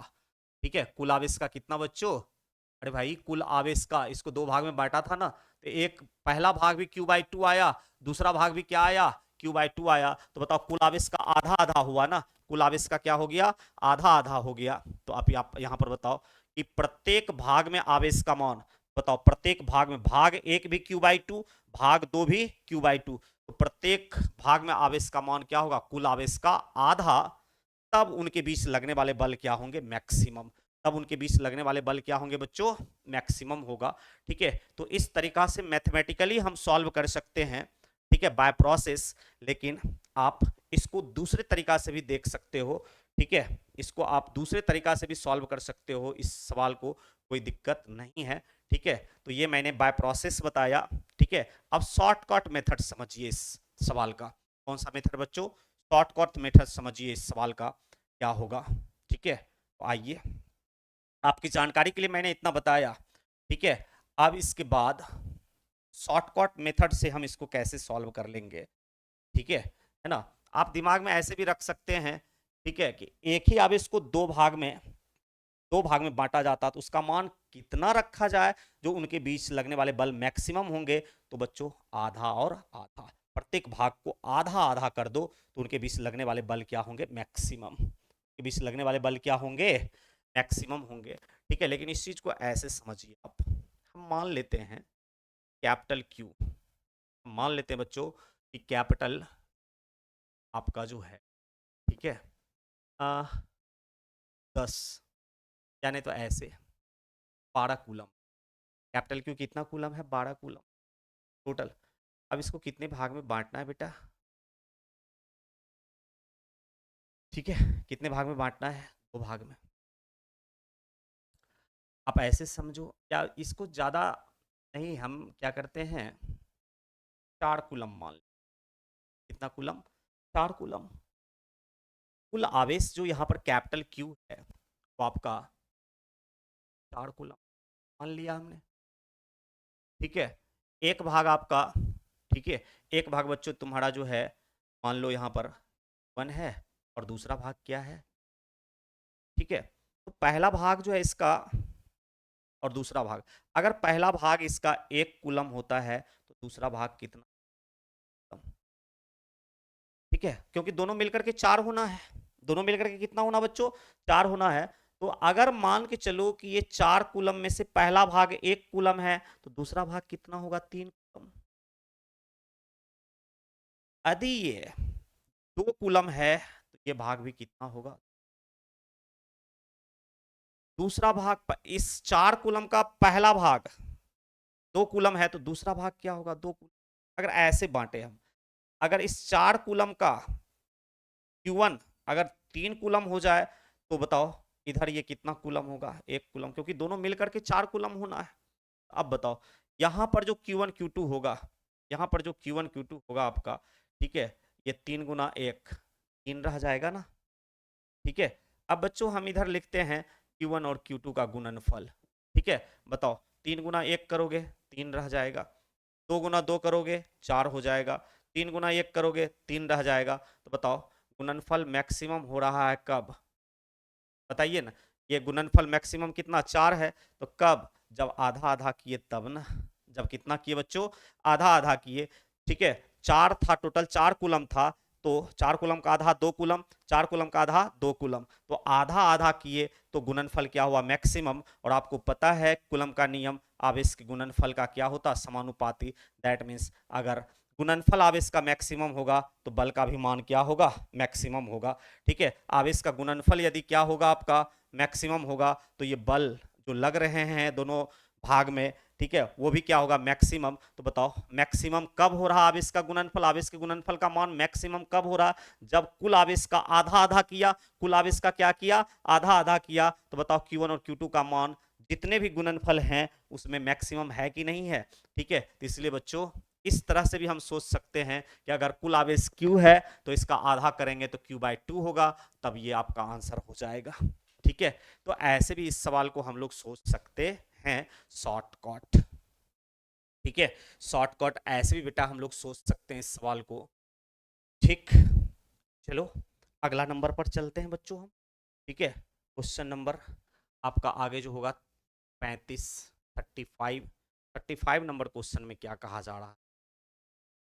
वही बात है, वही क्वेश्चन को रिपीट किया है। क्यू को 2 भाग में बांटा गया। ठीक, पहला भाग ये, विभक्त करके दोनों भागों को एक दूसरे से कुछ दूरी पर रख दिया जाता है, तो उनके बीच लगने वाले स्थिर विद्युत बल अधिकतम होते। दैट मीन्स यहाँ पर एफ मैक्सिमम की बात किया। बताओ भाग 1 स्मॉल क्यू, कुल आवेश का आधा, एफ मैक्सिमम के लिए मैंने सॉल्व करके बताया ये। एफ मैक्सिमम के लिए बच्चों भाग 1 जो है स्मॉल क्यू, कुल आवेश का आधा, और भाग 2 भी आपका जो है, ठीक है, capital Q minus small Q, ये भी कुल आवेश का क्या होने चाहिए? आधा होना चाहिए। कुल आवेश का क्या होना चाहिए बच्चों? आधा होना चाहिए। तो अब देख लो ऑप्शन में क्या कहा जा रहा है आपका। ठीक है, ऑप्शन में क्या कहा जा रहा है बच्चों?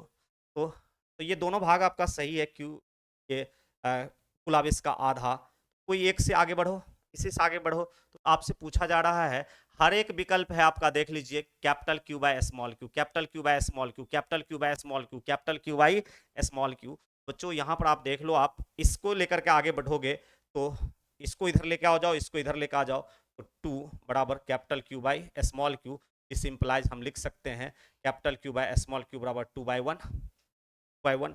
ठीक है, 2/1। और इसी इसको भी लेकर के आगे बढ़ोगे तो कोई दिक्कत नहीं, वही आंसर आएगा। ठीक है, कैपिटल क्यू, कैपिटल क्यू, आप क्या करो, इसको इस माइनस क्यू को उधर ले आओ, इसको इधर ले आओ। ठीक है, तो ये हो जाएगा capital Q minus capital Q by 2। इसको इधर लाओगे तो माइनस, इसको इधर लेके जाओगे माइनस स्मॉल क्यू को, तो ये प्लस हो जाएगा। तो बच्चों ये तुम्हारा हो जाएगा स्मॉल क्यू बराबर कितना यार, यानी तो ऐसे इसमें से इसको घटाओगे तो q/2 हो जाएगा बराबर q, और q/2 इसको कोना कोनी गुना कर ले, ठीक है, स्मॉल q को इधर ले आओ, 2 को उधर लेके चले जाओ, 2/1। इससे भी सॉल्व करेंगे तो यही होगा, इससे भी सॉल्व करेंगे यही होगा, देख लो आप, बी ऑप्शन करेक्ट होगा। कौन सा ऑप्शन करेक्ट होगा बच्चों? बी। ठीक है, आइए क्वेश्चन नंबर 36, ये रहा आपके स्क्रीन पर। ठीक है, कह रहा समान आवेश से आवेशित एक जैसे दो आवेशित गोले के मध्य बल F लग रहा है। यदि एक गोले से 50% आवेश दूसरे गोले पर स्थानांतरित कर दिया जाए तो नया बल कितना? ठीक है बच्चों, कितना गोला है? ठीक है, यदि समान आवेश से आवेशित एक जैसे दो गोले, एक जैसे दो गोले की बात कर रहा है, ठीक है, तो मान लिया बच्चों मैंने इसकी भी त्रिज्या स्मॉल r है और इस छोटे गोले की भी त्रिज्या क्या है? Small r। एक जैसे दो आवेशित गोले के मध्य बल F लगा, मध्य बल कितना लग रहा? F। ठीक है ना बच्चों, हम मान लेते हैं समान आवेश से आवेशित एक जैसे दो गोले, ठीक है, समान आवेश से आवेशित, तो इसको गोला A मान लेते हैं और इसको गोला B मान लेते हैं। दोनों एक जैसा है क्योंकि इसकी भी त्रिज्या R है, इसकी भी त्रिज्या R है। अगर ये लोहा का बना हुआ होगा तो ये भी किसका बना हुआ होगा? लोहा का बना हुआ।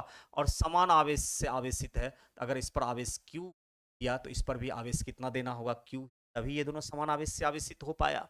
ठीक है, और इसके बीच मध्य बल कितना लग रहा है? F। अगर समान आवेश दोनों पर दिए हो तो ये भी प्लस ये भी प्लस, तो बच्चों विकर्षण बल लगेगा।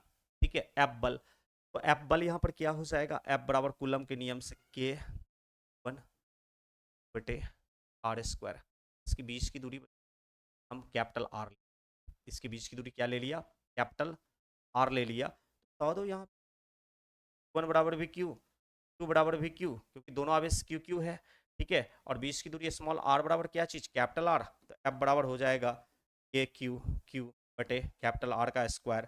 ठीक है, तो देयरफॉर F बराबर हो जाएगा KQ²/R²। ठीक है, ये बल लगा, और इसको बच्चों मैं मान लिया इक्वेशन फर्स्ट। क्या मान लिया? Equation first. ठीक है, अब बताओ आपका प्रश्न क्या कह रहा है अकॉर्डिंग टू योर क्वेश्चन। आपके प्रश्न से, प्रश्न क्या कह रहा है बेटा तेरा? ठीक है, आगे पढ़िए। तो यदि एक गोले से 50% आवेश दूसरे गोले पर स्थानांतरित कर दिया जाए, तो स्थानांतरित एक गोले से 50% आवेश दूसरे गोला पर स्थानांतरित कर दिया। ठीक है बच्चों, हमने मान लिया यहाँ पर गोला ए से 50% आवेश किस पर दे दिया गया? 50% आवेश, ठीक है, गोला ए से किस पर दे दिया गया? बी पर। ठीक है बच्चों, प्रश्न से है ना, तो बताओ Q का 50% आवेश कितना? बताओ Q ना 50/1 का ना, Q का 50%, Q का कितना प्रतिशत? Q का 50% आवेश, तो गुना 50 बटा क्या हो जाएगा? 100। बताओ यार, 50 दूना 100, दैट मीन्स का 50% आवेश क्या होगा? Q/2। Q का 50% आवेश कितना हो जाएगा बच्चों? Q/2। अब मुझे बताओ यहाँ पे आप, ये गोला ए था और ये गोला बी था। ठीक है, तो इस पर जितना आवेश था, ठीक है, तो इसका 50% आवेश इस पर दे दिया गया। मतलब 50% आवेश का मतलब है Q/2, इसमें से Q/2 आवेश घट जाएगा और इस पर जो था Q/2 क्या होगा? बढ़ जाएगा, क्योंकि इसका 50% आपने इसको दिया, तो Q का 50% Q/2 होता, का 50% कितना होता बच्चों? Q/2। कहने का मतलब है कि इस पर जो आवेश था उसमें से Q/2 घट जाएगा, और वही जो घटा है वही आवेश को इस पर लाके दे दिया ना, तो इसका मतलब है कि इस पर Q में जो 50% आया है, दैट मीन्स Q/2 इस पर बढ़ जाएगा।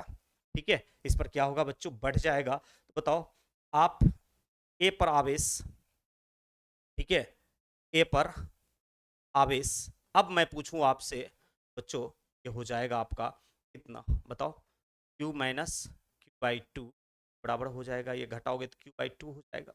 और बी पर आवेश कितना हो जाएगा बेटा, अब बी पर आवेश बता दो, प्लस बाई टू करोगे ना, इसका भिन्न का जोड़ करोगे बच्चों, ये हो जाएगा आपका 3q/2। इसको भिन्न का जोड़ करोगे तो ये कितना हो जाएगा, 3q/2 हो जाएगा। दैट मीन्स बच्चों मैं यहाँ पे कह सकता कि आपका गोला ए और गोला बी, ठीक है, तो गोला ए पर अब आवेश रह गया कितना, q/2, और गोला बी पर आवेश कितना आ गया, 3/2, 3q/2, क्योंकि इससे 50% आवेश इस पर दे दिया गया, ठीक है। और 20 की दूरी अभी भी बच्चों कितना, r, 20 की दूरी अभी भी कितना, 20 की दूरी अभी भी बेटा कितना, r है, ठीक है ना। तो अब इस आवेश को बच्चों हम q1 मान लेंगे, और इस आवेश को क्या मान लेंगे बेटा, q2 मान लेंगे। अब इसको सॉल्व करेंगे हम कूलम के नियम से, ठीक है, कूलम के नियम से। तो अब बताओ, आवेश के मान बदल गए ना, आवेश के मान क्या हो गए, बदल गए, तो इस पर जो है बल के मान भी बदल जाएंगे, इस पर लगने वाले बल के मान भी बदल जाएंगे, एफ डैश।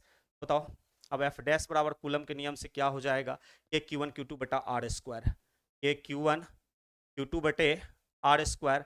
बच्चों के Q1 का मान कितना, बाई टू, ठीक है, और Q2 का मान बेटा कितना, Q2 का मान कितना, 3/2 इंटू बटे कितना यार, बटे कितना, आर स्क्वायर। स्मॉल आर की जगह पर कैपिटल आर स्क्वायर हो जाएगा यहाँ पर, ठीक है।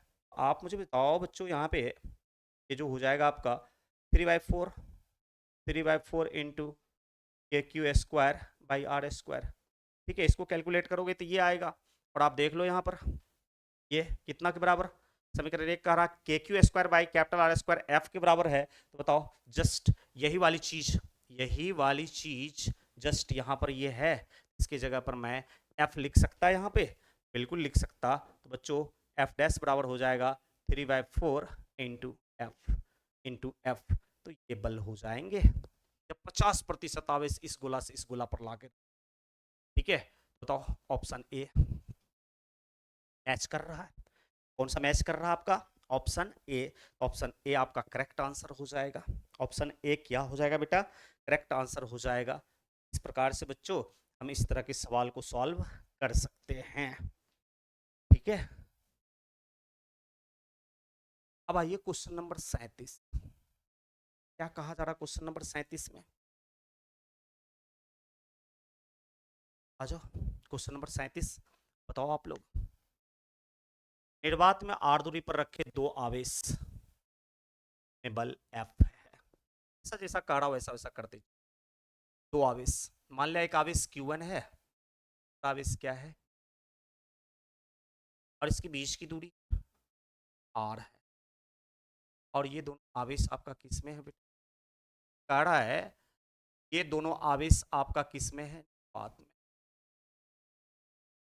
और तब इस पर लगने वाले बल, इस पर लगने वाले बल F है। कूलम के नियम से F बराबर क्या होगा बच्चों, ये यहाँ पर रखिए ऐसे, 1/4πε0 1 बाई आर स्क्वायर, है ना, कूलम के नियम से ये हो जाएगा आपका। और इसको हम इक्वेशन फर्स्ट मान लिया, क्या मान लिया मैंने, इक्वेशन फर्स्ट ना। निर्वात में जब इन आवेशों को एक प्रवैद्युत माध्यम, इसका प्रवैद्युतांक का मतलब एप्सिलॉन आर ये है, में रखा जाता है, तो समान बल के लिए इनके बीच की दूरी होगी, समान बल के लिए इनके बीच की दूरी। क्वेश्चन में कुछ नहीं कह रहा है, क्वेश्चन में ये कहा जा रहा कि जो निर्वात में था ये, ठीक है, आवेश, अब इस दोनों आवेश को एक माध्यम में रख दिया, ठीक है, कहां पे लेके जाके रख दिया गया है, किसी माध्यम में।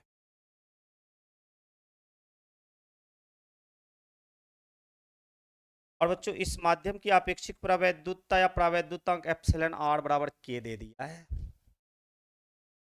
ठीक है। तो माध्यम बदला तो निश्चित रूप से इस पर लगने वाले बल के मान बदल जाएंगे। ये F था निर्वात में, तो माध्यम में F डैश हो गया इन दोनों आवेश पर लगने वाला बल। ठीक है, तो कहा जा रहा है प्रश्न में, आपके क्वेश्चन में कहा जा रहा बच्चों, ये दोनों बल बराबर होनी चाहिए। F बराबर F डैश, ये दोनों बल क्या होनी चाहिए? बराबर होनी चाहिए। समान बल के लिए इनके बीच की दूरी, तो बच्चों मैं मान लिया कि समान बल के लिए बल तो बदलेंगे, F से F डैश हो गया, लेकिन ये बल दोनों बराबर होनी चाहिए। तो बच्चों इसमें इसके बीच, इस माध्यम में अब इसके बीच की दूरी x मान लिया, और यही x का मान आपसे पूछा जा रहा है, इसका मान पूछा जा रहा है आपसे, x का मान पूछा जा रहा है। ठीक है, चलो इसको हम इक्वेशन फर्स्ट मान लेते हैं। अब बताओ अन्य माध्यम में, या फिर यहां पर निकालिए ना F डैश डायरेक्ट, उससे F डैश कूलम के ही नियम से बच्चों 1/4 पाई एप्सिलॉन। ठीक है, निर्वात में ये 1/4 पाई एप्सिलॉन नॉट होता है, और किसी माध्यम में ले जाके नाविक को रख दो तो 1/4 पाई एप्सिलॉन, एप्सिलॉन नॉट नहीं, यहाँ पर एप्सिलॉन होगा, और Q1 Q2 बटे 20 की दूरी कितना बच्चों? x, तो x का स्क्वायर, इसका स्क्वायर x का स्क्वायर हो जाएगा। ठीक है, चलो इसको इक्वेशन मत मानो, ये f का वैल्यू हो गया, ये f डैश का वैल्यू हो गया, और प्रश्न में कह रहा दोनों बराबर होनी चाहिए। बिल्कुल बढ़िया। ठीक है, तो बच्चों अब बताओ f का वैल्यू कितना है? 1/4 पाई एप्सिलॉन नॉट, देख लो, Q1 2/r स्क्वायर बराबर f डैश का वैल्यू देख ले बाबू, 1/4 pi epsilon Q1 x square. सही। ठीक है, और आपको ये पता होनी चाहिए एप्सिलॉन बराबर होता है एप्सिलॉन r, या फिर एप्सिलॉन बराबर epsilon not into epsilon r, पता होना चाहिए आपको। ठीक है, ये चीज होता है बच्चों। ठीक है, तो यहाँ पर बता दो 1/4 pi epsilon not 2/r square बराबर 1/4 pi epsilon not epsilon r, epsilon की जगह पर, एप्सिलॉन की जगह पर ये मान रख दिया, इसके जगह पर इसका ये वैल्यू, और Q1 by x square. Very good. ठीक है, अब बता दो बच्चों यहाँ पे Q1 से Q1 Q2 कट जाएगा, 1/4 pi epsilon not 1/4 pi epsilon not cut जाएगा, और यहाँ पर तेरा बचा क्या?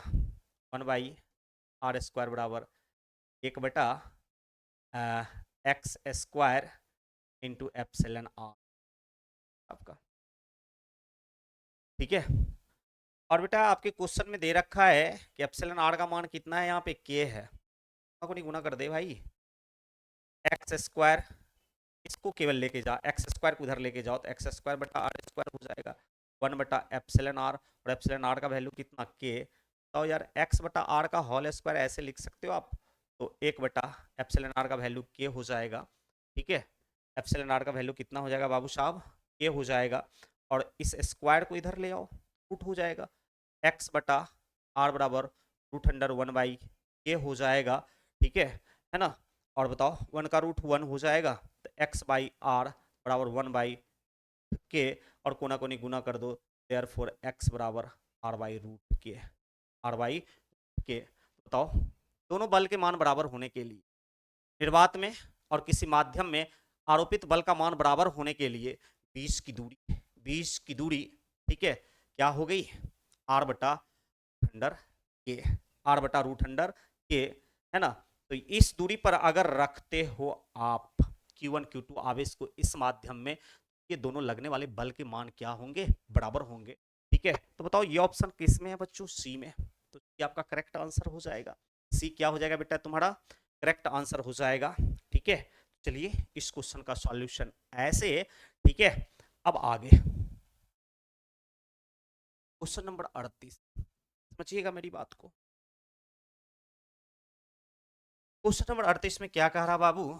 दो आवेश चित्रानुसार है आपका, पढ़ा लेना ऐसे चित्रानुसार। एक बिंदु पर आवेश 9 ही है, दूसरे बिंदु पर आवेश 16 ही है। आवेश को कहाँ रखा जाए कि यह संतुलना अवस्था की स्थिति में रहे। ठीक है, तीसरा आवेश को कहाँ रखा जाए।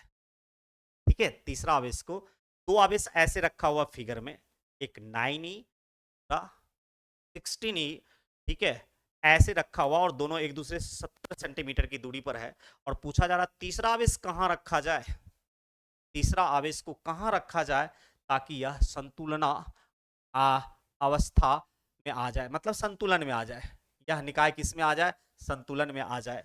ठीक है, तो संतुलन में लाने के लिए प्रत्येक आवेश पर रिजल्टेंट फोर्स कितनी होनी चाहिए, जीरो। परिणामी बल कितनी होनी चाहिए, जीरो। संतुलना अवस्था को प्राप्त करने के लिए बच्चों प्रत्येक आवेश पर, निकाय के प्रत्येक आवेश पर परिणामी बल, रिजल्टेंट फोर्स क्या होना चाहिए, जीरो होना चाहिए। पहले भी मैंने बता रखा है। तो बच्चों मैं मान लेता हूं यहाँ पर मैं मान लेता हूं, ठीक है, कि 9e से x दूरी पर, 9e से कितनी दूरी पर बच्चों, x दूरी पर, ठीक है, स्मॉल q आवेश रखते हैं, तो आवेश की ये निकाय किस अवस्था में आ जाता है, संतुलन की अवस्था में। मान लिया हमने, क्या मान लिया हमने, कि तीसरे आवेश को कहां रखा जाए ताकि यह संतुलना अवस्था की स्थिति में रहे। बच्चों मैंने मान लिया कि तीसरा आवेश जो स्मॉल क्यू है, इन दोनों के अलावा, इन दोनों आवेश के अलावा जो तीसरा आवेश आपका स्मॉल क्यू है, ये 9e से कितनी दूरी पर, x दूरी पर, 9e से कितनी दूरी पर बच्चों, x दूरी पर हमने रखा इसको। ठीक है, तो आप एक चीज मुझे बता दो, पूरा दूरी कितना है भाई तेरा, ये पूरा डिस्टेंस तुम्हारा कितना है, 70, और ये दूरी आपका x है, तो इस आवेश से इस आवेश की दूरी क्या हो जाएगा, 70 माइनस एक्स, या इस आवेश से इस आवेश की दूरी 70 माइनस एक्स हो जाएगा। ठीक है, ये सब तो इतना तो कम से कम बेटा नॉलेज रखना पड़ेगा आपको, साधारण बात है, कोई भारी भरकम बात है। ठीक है, कहने का मतलब है यहाँ पर कि अगर ये दोनों आवेश के बीच की दूरी 70 सेंटीमीटर है, कितना सेंटीमीटर, 70 सेंटीमीटर है ना, और इससे तीसरे आवेश की दूरी x है, तो तीसरे आवेश से इस दूसरे आवेश के बीच की दूरी कितना होगा, 70 माइनस एक्स। ये पूरे में से इतना घटा दोगे तो ये नहीं मिल जाएगा, ये पूरा 70 सेंटीमीटर में से ये दूरी को घटा दोगे तो बच्चों ये दूरी मिल जाएगी हमें। ठीक है, तो 70 माइनस एक्स कर दो तो ये जाएगी। ठीक है, तो ये दूरी कितना बेटा तेरा, 70 minus x, 70 minus x.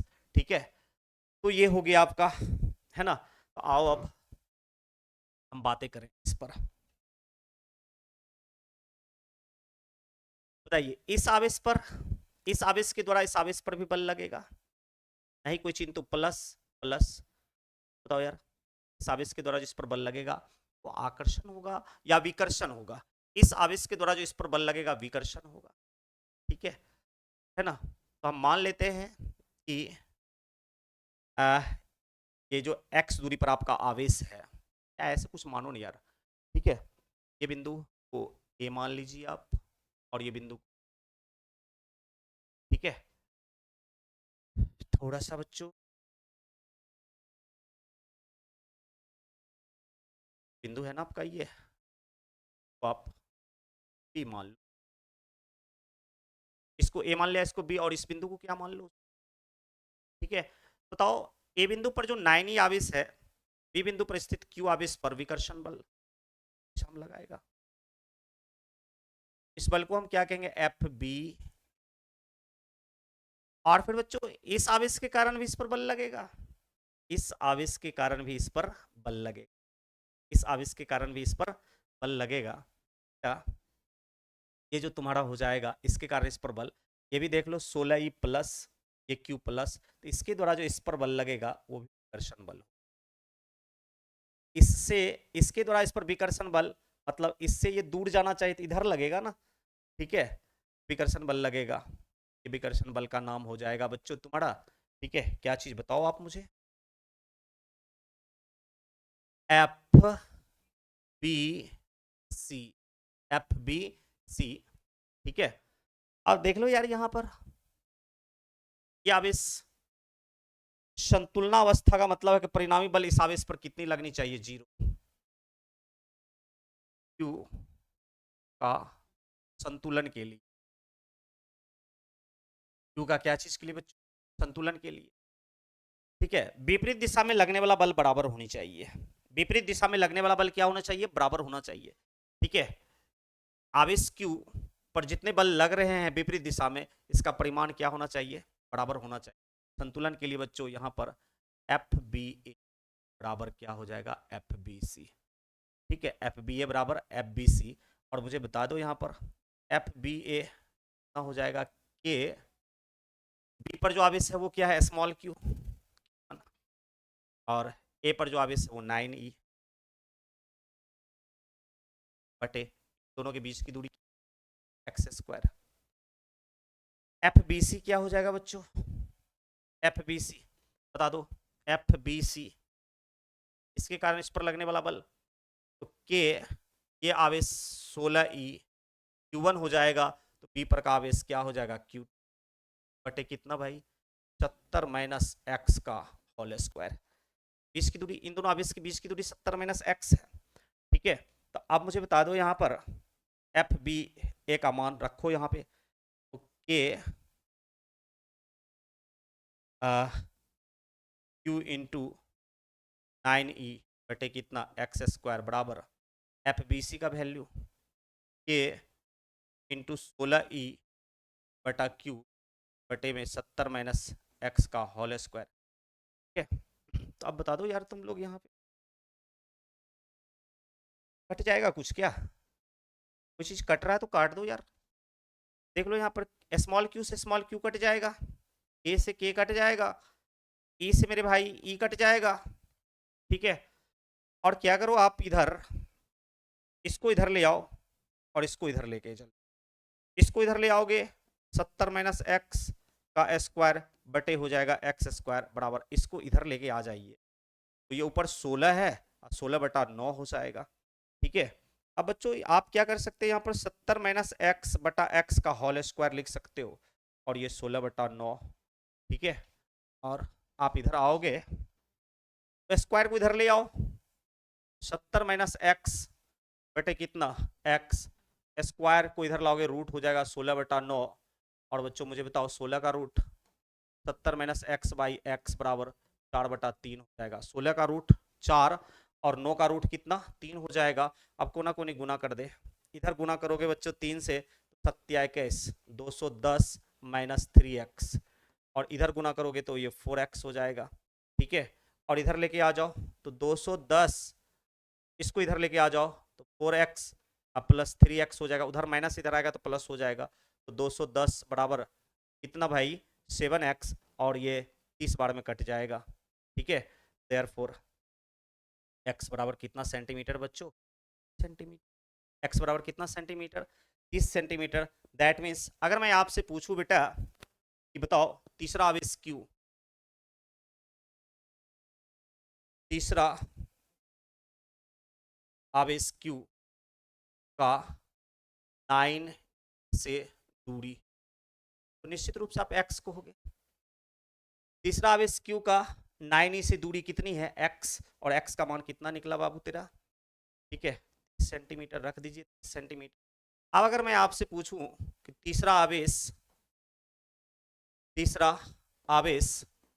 Q का 16e से दूरी, 16e से दूरी, तीसरा आवेश Q का 16e से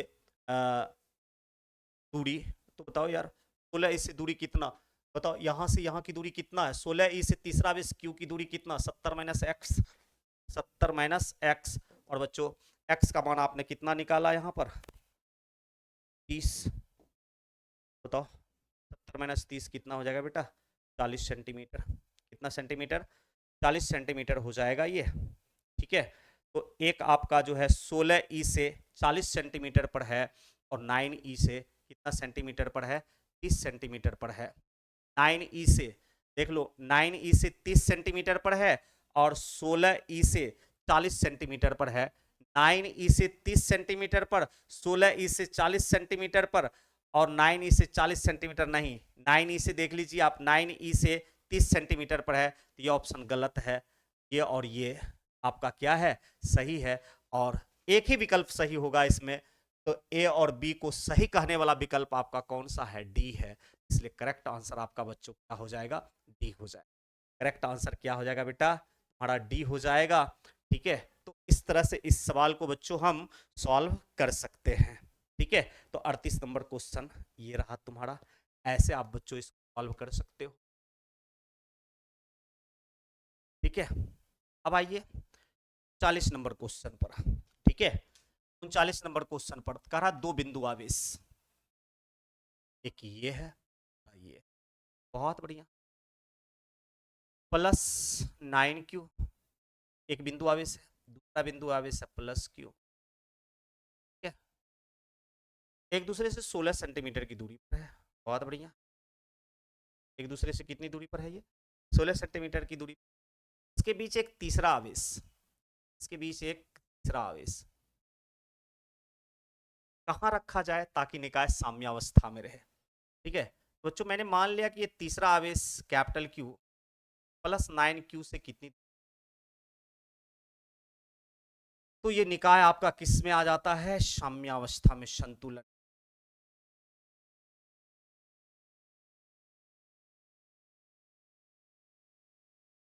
साम्यावस्था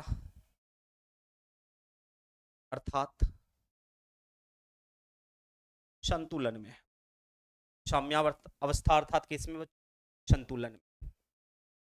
ठीक है ना, और संतुलन में लाने के लिए रिजल्टेंट फोर्स लगनी चाहिए प्रत्येक आवेश पर 0।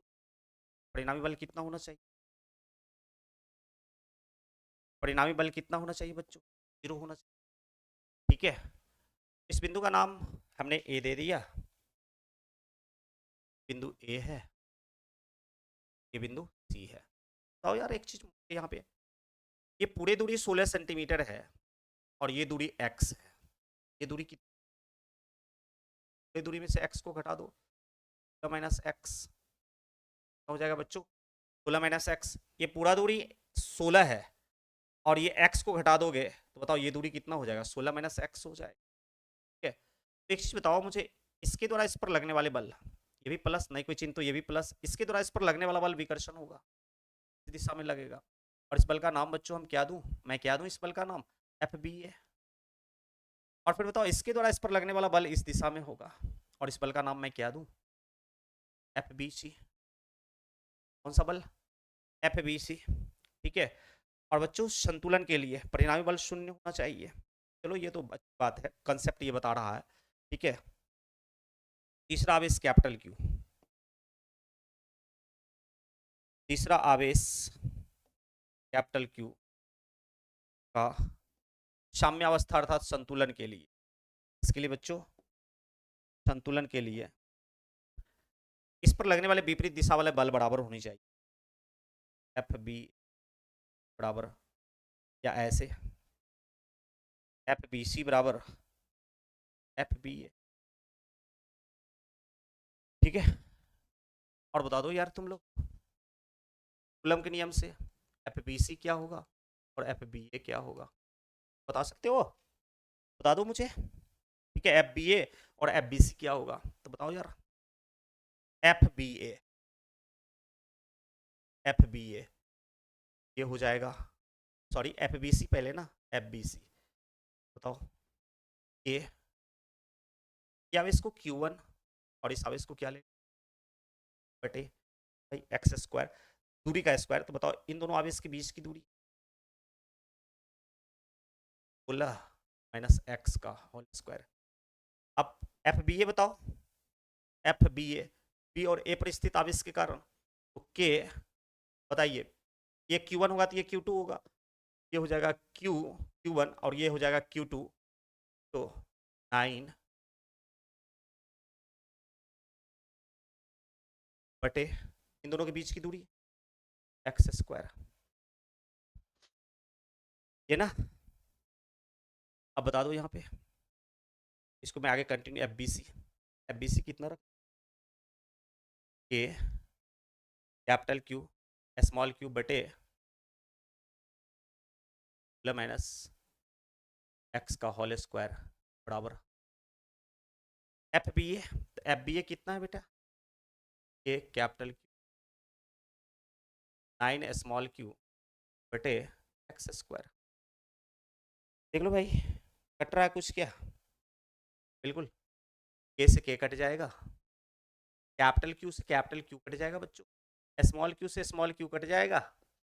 ठीक है, तो बचा तुम्हारा कितना, इधर लेके चले जाओ इसको, एक्स स्क्वायर बटे माइनस एक्स का होल स्क्वायर बराबर कितना, इधर ओनली फॉर 9।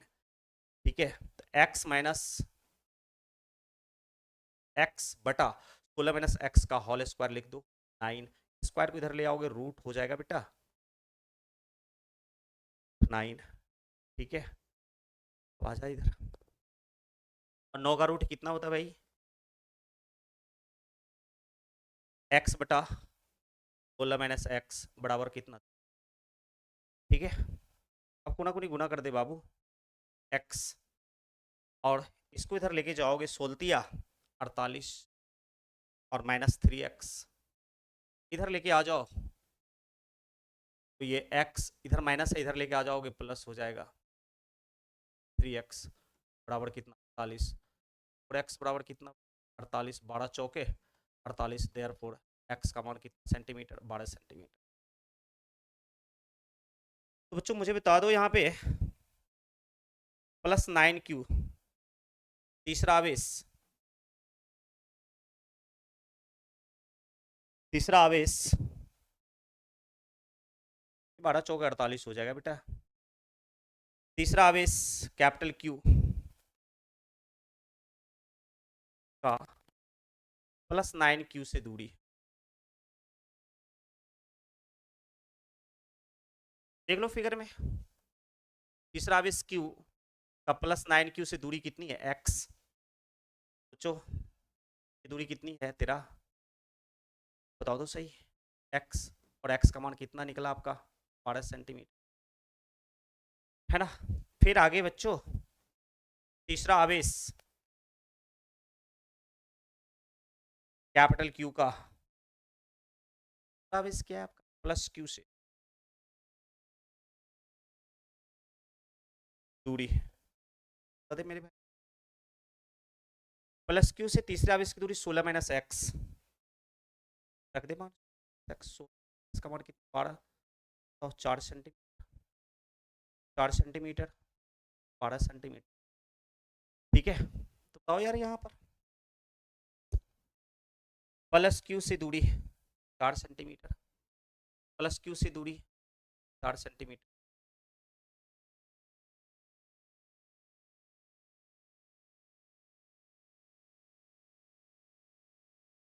नहीं +q से 4 सेंटीमीटर नहीं है, चलो कोई बात नहीं, 9q से 12 सेंटीमीटर, देख ले 9q से 12 सेंटीमीटर है क्या, बिल्कुल ये ऑप्शन सही हो जाएगा आपका, देखना +9q से दूरी 12 सेंटीमीटर निकला है क्या, बिल्कुल +9q से कितना 12 सेंटीमीटर। क्वेश्चन नंबर 39 का सही आंसर बी हो जाएगा बेटा, सही आंसर क्या हो जाएगा, बी हो जाएगा आपका।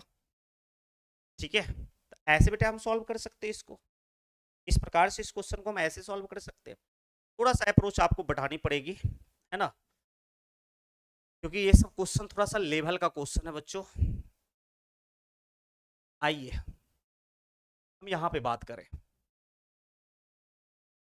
दो गेंद जिन पर इतना इतना आवेश है, ठीक है, गेंद गोलाकार होता, बना दिया ये गेंद है आपका, एक गेंद का नाम ए दे दिया, तो गेंद का नाम क्या दे दिया, बी दे, इस पर चार्ज +7 माइक्रोकूलम है और इस पर चार्ज कितना 5 माइक्रोकूलम, एक दूसरे पर F बल लगाता था, एक धनावेशित है दूसरा ऋणावेशित है, तो बल लगने वाला बल आवेश के कारण क्या होगा, आकर्षण।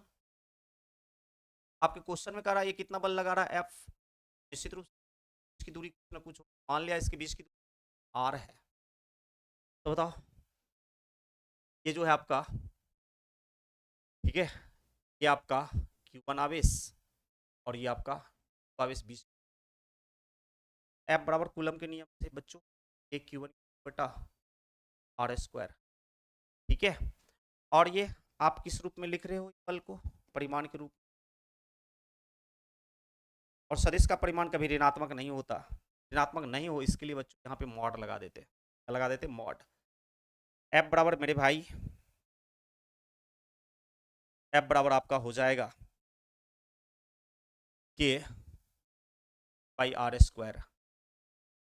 हाँ नहीं तो चलो लिखो ऐसे के, बता दो मॉड के अंदर Q1 का मान 7 माइक्रोकूलम प्लस में इंटू Q2 -5 माइक्रोकूलम बटे कितना आर स्क्वायर।